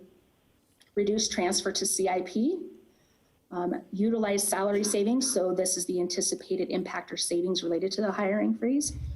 Purchasing savings, so the, you know, pulling back on all non-essential. Obviously, some of it, you know, for the most part, other than required travel, there should be some savings in travel, but in the general fund, travel is not a huge expense line item. But so we're estimating purchasing savings of $1 million. There's some other services and supplies that were not specifically designated for priority projects, but they were in the budget, and we were estimating them to be spent. And so now we will not estimate those to be spent. Transfer from the marijuana fund, because we were trying to turn over every single dollar. So this was just the amount that's in that fund that's budgeted for expenditures, but wasn't identified for something in particular. And then the estimate to complete for fiscal year 20, prior to everything happening with COVID, was going to be that the general fund would be able to build about $750,000 in fund balance, and obviously that's wiped out. So If we look at the 26.9 million and the offsets of 16.3, this is that reduction, that impact to ending fund balance. So in the general fund, the ending fund balance, it's estimated with this, $10.7 million of basically eating into fund balance, i.e. using savings. And that is not quite as much as we were able to increase at the end of fiscal year 19. And so because fiscal year 19 was a pretty good year from a financial perspective in the general fund, that is really, really helping us now. So this is through June 30. So I just want to, put that out there again, that this is not intended to be the sky is falling. But these are the measures that we think will get us through June 30 without having to do some any more drastic kind of institutions. What we also need to look at, and we're still quantifying it and getting more information every single day, is what is this going to look like next year? So fiscal year 21. So right now we have a short period of time that, maybe the decreases are a little bit more severe for a less period of time, but for fiscal year 21, we fully anticipate having basically an entire year of impact. So plus we don't know right now, even if we move out of the emergency mode of COVID response, there could be some ongoing costs that linger or stay with the county longer than, the length of the actual emergency event. And we've seen that with some of the flooding. So with that, I will turn it back over to Christine if you want to advance the slide. Thank you, Lori. So as Lori has shown you the numbers, just to amplify a little bit on the C-tax, the reduction of 16 million, that really represents this sharp decline in the last 3.5 months of the fiscal year. But what we now have to worry about is what is going to happen for fiscal year 21. And as mentioned, as things open up, it's expected to be gradual. Obviously, we don't have a crystal ball, but we're looking at 12 months worth of impact. So it could be quite substantial. So those sales tax impacts, they could be prolonged. Our economy in Nevada is still dependent on tourism. As much as we have diversified, which is a wonderful thing, with the, technology and logistic companies and that have moved into the area, tourism and gaming is still a large component of our economy in the north and absolutely in the south. If people cannot or will not travel for a while, that's going to impact us. Property tax impacts could be prolonged. We really are not going to see that in the last 3 months of the year. As Lori mentioned, we've been blessed by lots of new construction that has come online and people have paid their property taxes, but next year could look a little different. We may not have as much new construction coming online, and new construction goes onto the tax roll at 100% the first year. So that's really helped us. This past year, we may not see as much of that. I don't know, real estate, if home sales and property values are impacted, our assessed value would be impacted, and that could hurt us as well. Cash flow is always a concern. With less revenues coming in, we have to have cash available to continue operations. And we've been working with our county treasurer, who very much is aware and needs to know about those cash flows, because we may have to sell investments that we hold in our portfolio earlier to meet some of those cash flow needs. And then also, as mentioned before, the lack of credit in the municipal bond market could be a concern for us, as well as impact on the county's credit rating and borrowing ability in the future. We've already heard from Standard & Poor's and other rating agencies about their concerns. They want to know what are local governments doing to mitigate these financial impacts. How are we adjusting budgets? Where are we making cuts? What resources are we using? Also, we have the Incline Village judgment against the county, which could be a potentially very significant cost impact. So general fund resources will not be sufficient to shore up deficits in other funds. The general fund supports other areas of the county annually. And so we're not anticipating right now reducing our support, but if those funds should fall into a deficit situation, we may not be able to shore them up with the general fund.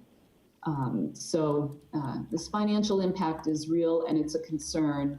And this is our next step, is to work on fiscal year 21 and then bring that back to you. I'd like to turn it back over to Lori for slide number 10, please. So, as we've been, speaking, the 2021 budget and beyond. So if we're looking at, 12 to 18 months, and depending when somebody, or when that determination of, that fiscal time zero, kind of like patient zero, time zero on a financial impact, we could be looking at impacts for 3 fiscal years. So the end of 20, all of 21, and the beginning of 22. So when we're looking at the type of things that we want to institute, again, getting through June 30th is very important. Looking to those future years is more important, because we need to look at sustainable options, not just things that, are going to be that we can live with as an agency for a couple of months, but we might not be able to do it, for 12 or 18 months. So the ongoing strategies would be NOVA base for fiscal year 21. We would do everything in our power to try to find any kind of offset or anything if there's something that's, being mandated upon us or something like that. Continue the hiring freeze and continue the purchasing freeze for non-mission critical purchases and the evaluation process. So, and I believe Commissioner Jung was here when we were going through, it was called Vacancy Review Committee, but basically it's a committee, and the department can request, and they would, fill out the form and provide justification, and then, talk to the committee about the needs of whatever it is that's being requested. And then a recommendation will go to the county manager. So there's still going to be there still has to be, we have to allow for, exceptions, if you will, or being fluid or being able to respond to things that are going on. So it's just something that we have to institute as a known. We just know that we just can't take everything and say, okay, we're not doing this until July 1 of 2021. General fund transfer to CIP reduction, that obviously is going to result in project deferrals. How much that reduction needs to be or will be recommended, we will be working with the CIP committee as well as the county manager. Part of the issue, and I'm sure, and I know the board has heard this, but for the benefit of the public or maybe people that don't know, we are still working on projects or getting things in the queue that were deferred from the Great Recession. So we can't just have no money for these CIP projects, because if something happens, we need to be able to address it. So what that looks like, and I think I had talked about it earlier, even this year, for those deferrals, we need to look into the outer years as well. Reallocate the base contingency budget. So for fiscal year 20, it's that $5.75 million. We obviously can reduce that as an offset. What that level will be, we'll work on that as far as a recommended level. Utilize fund balance, so much like the slide that indicated the use of fund balance that we're estimating at this point through June 30th. There is possibly leeway there. We would want to look at what that ending fund balance would be, what that equates to in cash days on hand, those types of things that do impact operations, and it's not quote unquote just a number. And then other personnel cost reductions. I mean, we just have to have that in our thought process. Obviously, it's the last thing that we want to do is to go there, but it's one of those things that 70% of the general fund expenses are personnel. So. And again, this is not, a sky is falling. It's a realism. If we had a 25% reduction in C-tax next year and everything else was flat, that would be about a $30 million impact. If we had no contingency, no personnel increases, so no base increases, nothing, no services and supplies increases, all other things, and completely zeroed out or did no transfer to CIP, those measures alone would not cover the deficit. So just to kind of put it into context, those measures would be, somewhere in the area of 23 million. So, and again, that's not likely, it's not probable that all of those things, as an organization, we could absorb all of those things, but certainly any combination therein is going to be considered, and we're just going to have to, and again, that's why we need also the department's help, because they know better operationally what's going on, and those things that can maybe be deferred, or those things that can, maybe it's a service level change that, can create efficiencies or whatever it has to be. I'm still hopeful that this is something that we're not going to have the longevity of recovery. That's not going to take a decade. I don't know. No matter, Christine and I talk about it, and it's, no matter kind of what we estimate, it because of the situation, it's going to be wrong. So we'd rather be, have a little too conservative on the front end, and then be able to address it with either, reinstatements or, using less fund balance or whatever it ends up being, than to, have to go down that road of mid-year budget reductions and some of the other stuff that, we've had to do in the past because of the financial information that we start getting. So with that, I'll hand it back to Christine. If you want to advance the slide, please. Thank you, Lori. So we're at the point where we'll talk a little bit about our next step. So we're here presenting this to you today and wanting to implement the immediate actions to mitigate financial impact that we presented between now and June 30th.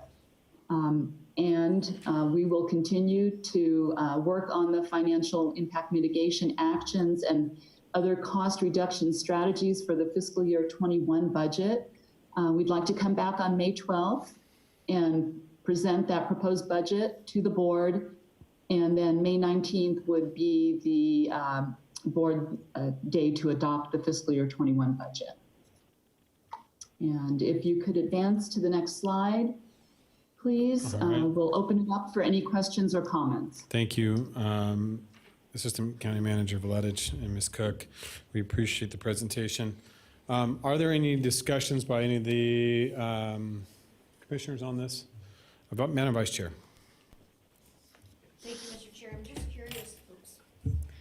Turn my microphone on so everybody can hear. I'm just curious if we have heard anything from the governor. It's probably too early for this, but I've certainly heard nothing from the president about helping states who are running into this problem. Have we heard anything from the governor? Because I think this is a national crisis, and I think nationally we are, all the states are looking at being in this kind of a financial position. So is there any chance we've heard anything from our governor about possibly calling a special session to address these issues to help municipalities or anything like that? Or I doubt if he's put anything out, but is he even, mentioning that that's a possibility, I guess would be my question. Thank you. Yes, Commissioner, we have heard the call that we were on, and some information we received last week is that I believe they are anticipating a special session of the legislature later this year. Thank you. All right. I have a couple questions, and this is, as I look at the math, Ms. Cook, that you've pointed out, with the net impacts of 27 million of a blended loss of revenue and the expenses for the COVID-19 response, based upon our current budget, annual budget, that's about 5% of our total budget. And so that's a tremendous hit. And from discussions from the RSCVA standpoint and with individuals in Clark County and the state, I think the governor will be taking a lot of cues from what happens on the Strip before he decides to open casinos back up. And being that here in Washoe County, our 10 largest employers here in Washoe County, out of those 10 largest, 7 of those are gamers, gaming communities, and then the other ones are governmental agencies. So there are very few that are in this county larger than, there's nobody larger than casinos and government agencies, which are going to see the massive impact of this.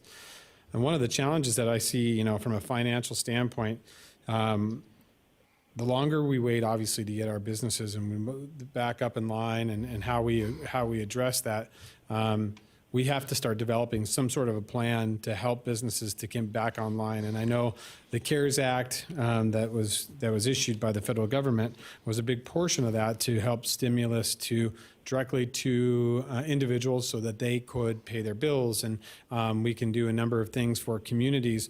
But realistically, in that package, unfortunately, we as Washoe County, because we fall underneath the 500,000 population mark in that package, we're not able to apply directly to the federal government through FEMA for the reimbursement of funds in response. We have to wait to go through the state and through the state funds to secure that. And I think that's what Madam Vice Chair is. How are we going to allocate and find those funds while we're working with the state, because they're having to deal with every county outside of Clark in regards to how they addressed disbursement of funds and whatnot, and through our budget team. So it just adds another layer of individuals of trying to recover those funds. And what people need to know is that counties really are the frontline financial providers of these services during crises like this, from the jails to the human services, veteran services, 911, the emergency management. A number of those things are funded right here and come right out of. Now, there is local funds that if those certain things aren't reimbursed by FEMA, those expenditures will be shared between the three entities. But until we do that, the county carries that weight of any upfront costs, and that's scary in regards to how much that's going to impact. But what I think we really need to start focusing on is just what Commissioner Berkbigler pointed out: is what is the plan? What are we going to work on to get things going again, and how are we going to help businesses? And the current stimulus package that the federal government, the fourth stimulus package that they're working on right now, will have direct impact for small businesses and state and local government. However, what I would like for our staff to do is the Congress is debating whether or not they should use the Community Development Block Grant, or otherwise known as the CDBG formula, to calculate how those funds should be allocated to the state and local governments. I think that obviously does not bode well for counties directly, who are going to carry a lot of this upfront cost. So as we talk, we probably need to start working with our federal delegates and really extend the understanding that this is not going to be beneficial for counties being the frontline cost contributor to this. We need to start figuring out how we deal with this and not utilize a formula that's traditionally used for low to moderate housing community development. This is not the time to be utilizing that type of formula. So I would ask that our staff go back and our financial staff work with our federal delegation and our representatives back there and our consultants to work on, if this fourth stimulus, as this stimulus package is submitted, that we need to do that, and hopefully we can expand. The current ask is that 150 billion would come to services for the counties. We're hoping that we ask that 250 billion, that be increased to 250 billion for all counties across the United States, because as we're seeing so far, the counties are tremendously economically impacted by this, and I don't see the governor rapidly reopening casinos anytime soon. And I think that's going to be a tremendous impact to our community as we move forward. So those would be my comments. Commissioner Hartung, I see you reaching for your microphone. Thank you, Mr. Chairman, and I'll do the best I can here, given my glasses are fogging up due to the mask. But on April 10th, Congressman Amodei did release, exactly as you had mentioned, about the CARES Act providing $100 billion in relief funds to hospitals and healthcare providers on the front lines and the coronavirus response. And then the first $30 billion of the fund will be distributed starting today. and here's the crucial statement, and I know a lot of people have already seen this, but with more than 240 million of this initial allocation going to Nevada, so it'll just, I guess what we have to do is reach out to the state and see what, if there's any of that that will be distributed down to the counties, or if that's all state effort. Madam Vice Chair. You know, and I think that's the point one of the points that concerns me is that is saying for first responders and for hospitals, and where does the county fit into that? You know, we're not in a position where we can just say, okay, our first responders are going to get all of this money, and we're going to take everything else we normally give them. We don't have that kind of a structure in this state, and so. You know, that doesn't help if it's not coming to the county to help the county manage what it's got to manage. I think the thing that's extremely important to remember is the comment that I kept making, I continue to make to people about our hospitals is they were full before this started. And people, okay, so we've stopped elective surgeries, but we haven't stopped heart attacks, and we haven't stopped cancer, and we haven't stopped tumors, and we haven't stopped strokes, and we haven't stopped all those other things. So we're still suffering from that, and that analogy can be applied to the county and the way the county does business. We still have a county business to run, and how are we going to make sure we have enough funds to continue running our business and fill in the costs that it's costing us, pulling from our normal business to handle all of this? And I think that's what concerns me with what I've seen from the feds is that they talk about hospitals, they talk about frontline providers, they talk about, you know, all of the caregivers, but they're not talking about the counties specifically who are responsible for eating all of these costs. And that's really where my concern comes in. Thank you. Thank you. Commissioner Jung, do you have anything you'd like to add this morning? Yes, please. Thank you, Mr. Chair. To this item specifically, I think what I would like to say is being through the half of 2007 and then through the rest of the most recent recession, I think that the county needs to act quickly. I think you have to be more financially wise in terms of looking at what are critical services that we must provide. And of course, since we just put on the record that gaming and government are the two employers here, does not bode well for us for a big upswing and quick as it would for a more diversified state and county. I think that this team has to, you know, go with what you've said and use your subject matter expertise, most importantly, the experience we've already went through as a county, and to say to hold the line or to be, you know, very nebulous about what this is going to look like. I think we need to come out more strict, and then we can loosen up rather than being really motivated by a daily data trend that we were just told is unpredictable.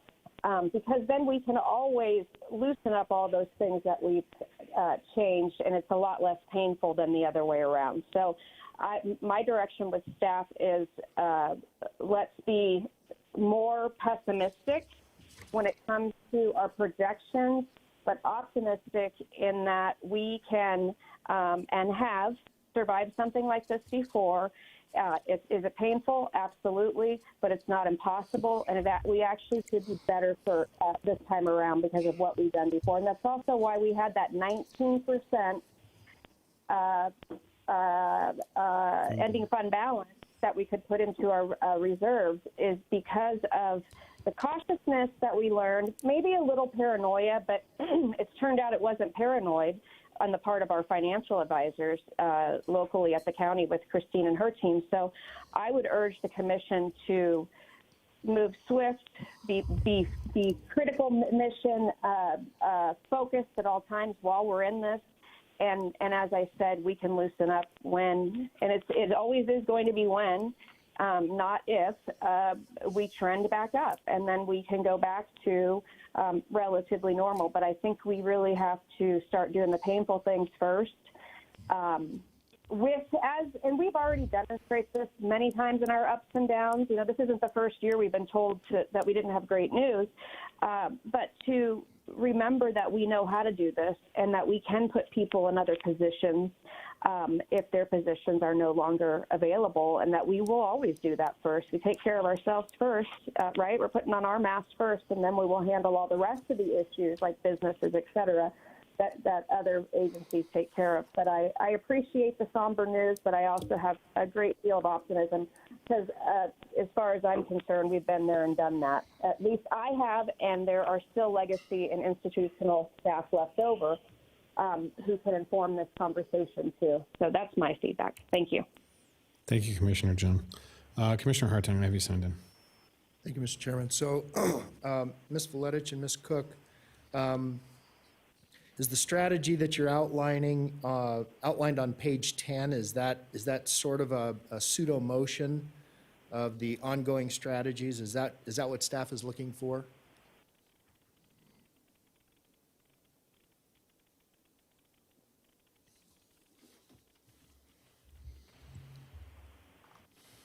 Sorry, it's silent. Can you hear me? Yeah, sorry, I was muted also. Okay. Right now, we're looking for the actions on page 7. On page 7, okay, so because I saw it 10 as is 2021, Commissioner. 10 is 21. Okay, it's blacked out at the top. And if I wear my glasses, I can't Okay. see because they're fogged up. Right, so this presentation is really, what Okay. we're looking for direction is between now and the end of the fiscal year, June 30th, 2020. Okay. And then we will come back with those other items that are on slide 10 as part of the recommended or the proposed fiscal year 21 budget. Got it, okay. Any of them are the same items. It's just a continuation. It's a continuation, okay, right, okay. All right.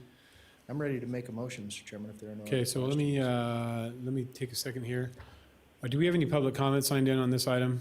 Are we seeing none? Madam Clerk, was there any public comments submitted? Thank you. All right, seeing no public comment, I'm looking for a motion at this time. Mr. Chairman, Commissioner Hartung. I would make a motion to direct staff to take immediate action as outlined on page 7 of the staff report, which is a hiring freeze, purchasing freeze, no carryover expenses, CIP transfer, utilize stabilization fund in the amount of $3 million, the use of the general fund for the one-time fiscal impacts, and other solutions as requested from departments with the assistance from other departments. Okay. Second? I have a motion from Commissioner Hartung, second from Commissioner Herman. Seeing no further public comment, I will call for the vote. All those in favor signify by saying aye. Aye. Aye. All those opposed? And can you mark your, I have nothing on the Well, screen. it's not, yeah, you nothing's. didn't? Okay. I assume everybody's yay? Yeah, Okay. the affirmation from all four, there we go, here we There you go. Please, oh, Oh. it was there, now it's Is gone. there? So the motion carries, all 5 commissioners voting in the affirmative. We are on to our next agenda item. Thank you very much, everybody, and Assistant County Manager Valetich and Ms. Cook for the presentation this morning. Appreciate it. Thank you. Thank you. All right, we are on to item 19 at this time. Mr. Manager. Item 19 is an introduction and first reading of the ordinance approving an amended and restated development agreement, for Sierra Reflections, which was originally approved in 2008, regarding Sierra Reflections subdivision approved in 2006 as tentative map TM 06-001 of World Properties, Inc. The project is a 938-lot, single-family residential common open spaced subdivision as authorized in Article 408 of the Washoe County Development Code. This agreement extends the deadline for filing the next in a series of final maps from June 14, 2020 to June 14, 2022. Thank you, Mr. Manager. So, Madam Clerk, this is a first reading. Do you want to read this in, please? Certainly, excuse me, certainly. This, if introduced, will be Bill number 1836. And I guess I will read from mine because I'm not sure it's identical to what is in the agenda. Please. An ordinance approving an amended and restated development agreement, Sierra Reflections, originally approved in 2008, DA 08-003, regarding Sierra Reflections subdivision, approved in 2006 as tentative map TM 06-001 for World Properties, Inc. The project is a 938-lot, single-family residential common open space subdivision as authorized in Article 408 of the Washoe County Development Code. This agreement extends the deadline for filing the next in a series of final maps from June 14, 2020 to June 14, 2022, and to approve an amendment to conditions of approval for tentative subdivision map case number TM 06-001 Sierra Reflections to update and remove outdated language, including the following. Number 1, remove Department of Water Resources conditions. Truckee Meadow Water Authority, TMWA, is now the water provider. Number 2, remove vector control conditions. Washoe County Health District has updated conditions and added conditions for water and grading requirements. 3, amend fire safety provisions with current fire code requirements. And 4, remove 2 conditions and update the other condition for Regional Transportation Commission, RTC.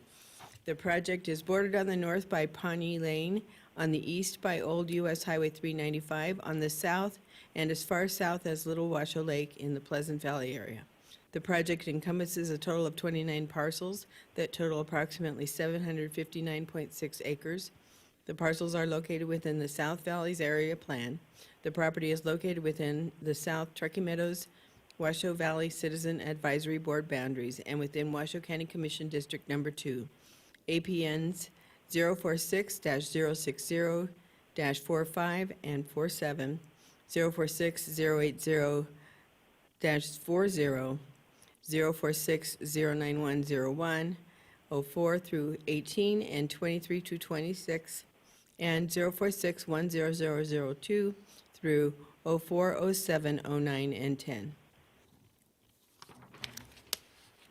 Madam Clerk, we just need to make one correction. You read the APN 04690-01 as 91, so it's actually, it's not 91, it's 90. So 04690-01, 04 through 18, 23, and 26. I think what it is 046-090-01, Thank you. 04 through 18. Thank you, sir. You're welcome. All right, so we have an introduction. We do have Ms. Olander on the phone, who with our planning and building division, who's been working with this. We also have the applicant's consultant, Mr. Ken Crater, on the phone for any questions. Are there any questions by any of the commissioners for either individuals? Okay, Commissioner Hartung. Just a comment, Mr. Chairman. Maybe this is a bit of foreshadowing. We may see quite a number of requests for extension based on how our economy is going. So I'm going to defer this to you. This is in District 2. And then, I mean, you're the one who's done most of the research on this. I have read the staff report, and I don't have any discomfort, and I understand why the need for some of the changes, because we have different agencies handling different aspects of the project. Thank you, Commissioner Hartung. You know, and when I came onto the board back in 2014, we did have an extension of this plan, but that the board approved and giving this the ability. This has been kind of routine for us to allow for this developer, if the need be, or if they get to a point where they can move forward with this project. This did pass our CAB board unanimously, and there was no abstention by any of our CAB members when they presented this just recently at our CAB.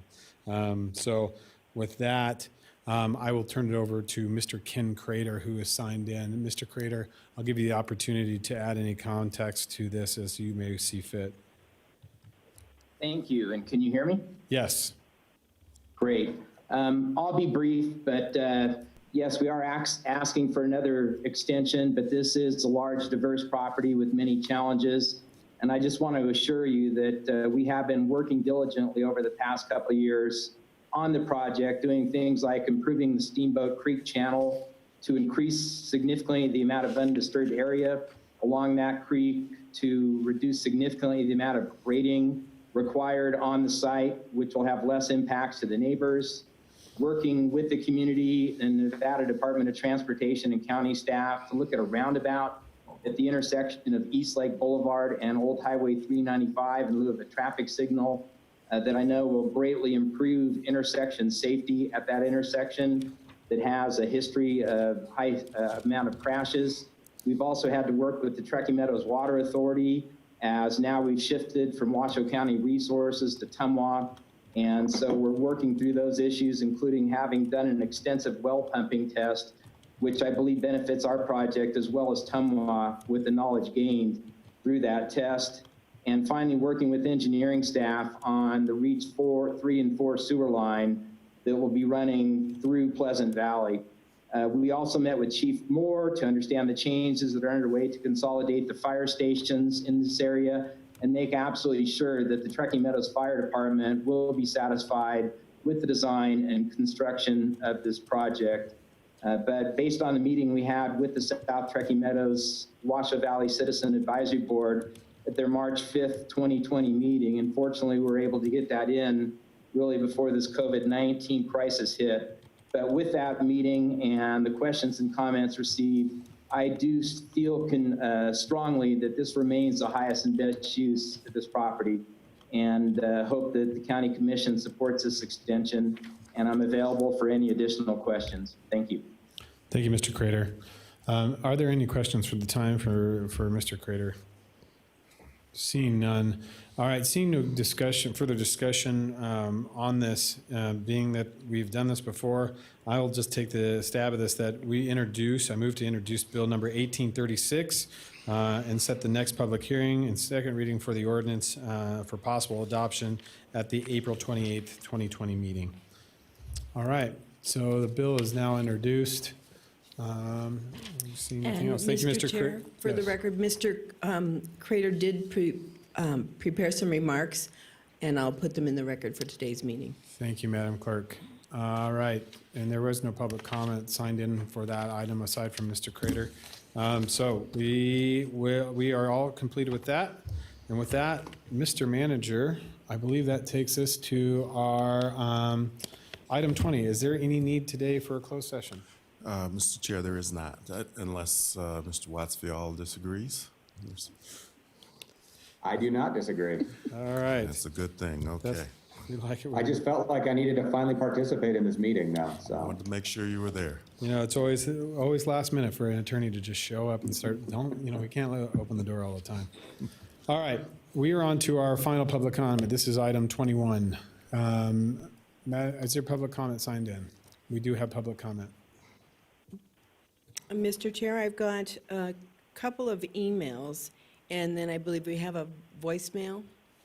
And the voicemail is from Anne Marie Grant. Okay. And she also gave me a handout, which I'll put in the record. Okay. And I've called her, and we'll start the timer. Thank you.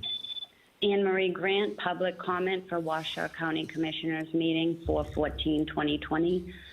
Agenda item 21, public comment.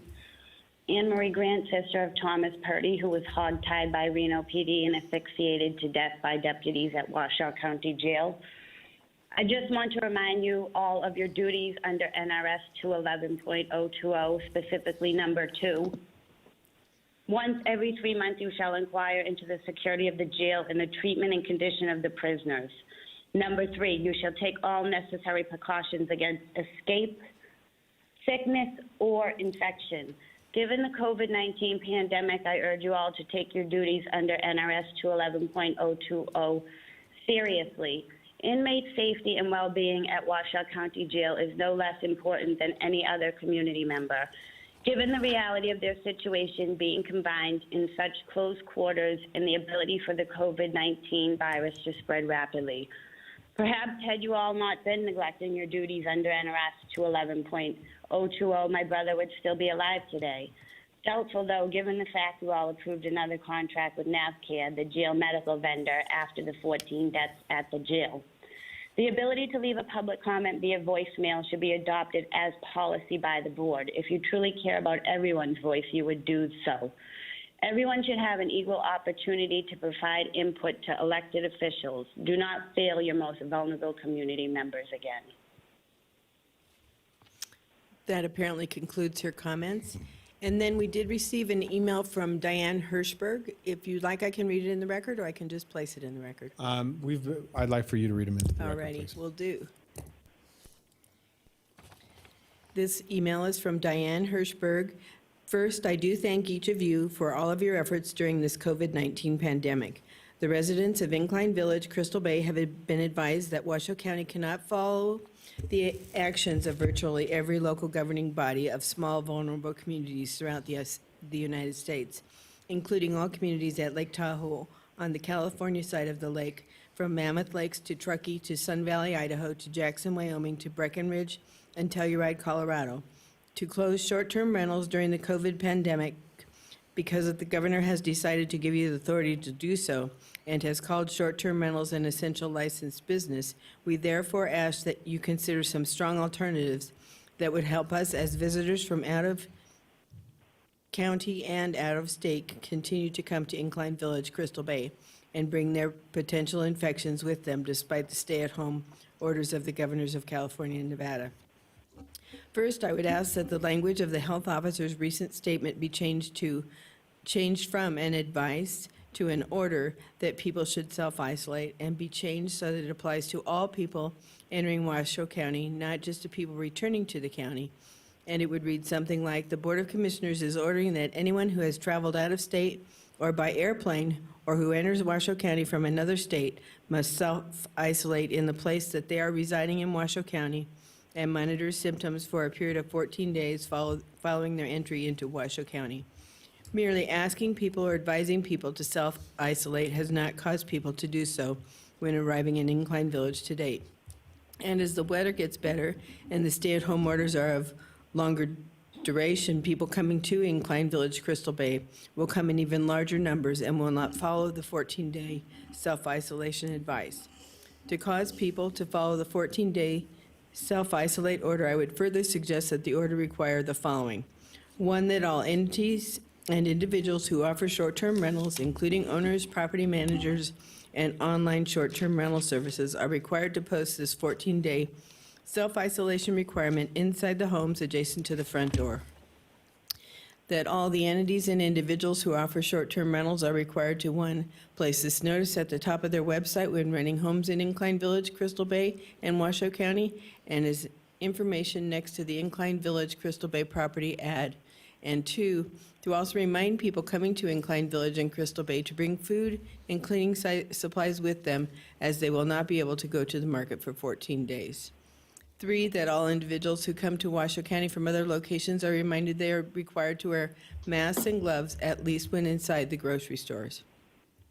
The governor has told people to wear masks in public, but many tourists can be seen without masks, and the one place it is important to us is that they wear masks in the grocery stores. That concludes her 3-minute time period, and I'll put her written comments in the record. Thank you, Madam Clerk. And I believe you have one further, or is that it? I don't No, think so. that was it. Nope, that's Okay. it. All right, seeing no further public comment, we'll close public comment and bring it back to the board. And we will move on to item 22. Mr. Manager. Item 2 is Commissioners and County Managers' announcements, reports, and updates to include boards and commission updates, requests for information on topics for future agendas. I have nothing, Mr. Chair. All right, and so I do have Commissioner Burke-Bickler, Madam Vice Chair Burke-Bickler, signed in. Thank you, Mr. Chair. First, I want to take the opportunity to thank you, Commissioner Jung, for your positive comments. All of us are a little nervous, and I know you've been through this downturn before. I appreciate your knowledge and your experience, and I trust that you will be a real advantage to all of us in this whole process. Second, I would like to know if we could find out the percentage of population in Washoe County that have actually been impacted by COVID. I'm hearing a lot of numbers come from the health officer, but I never hear a percentage of how many people are being impacted. And one of the other questions that I get a lot of people asking is where the victims are that are located. So are they in the South Valleys? Are they in the North Valleys? Are they at Incline Village? Or where in Washoe County are they? And I know there's some concern about HIPAA rules related to that, so I don't know if that can be answered, but if it can, I certainly would appreciate it. And then, Mr. Manager, I'd like to know if we are still on track to relocate people from the Record Street homeless facility to our place. I know we were looking at relocating them starting sometime this month and moving into next month, and I don't know if we're still on track, if you could provide that information.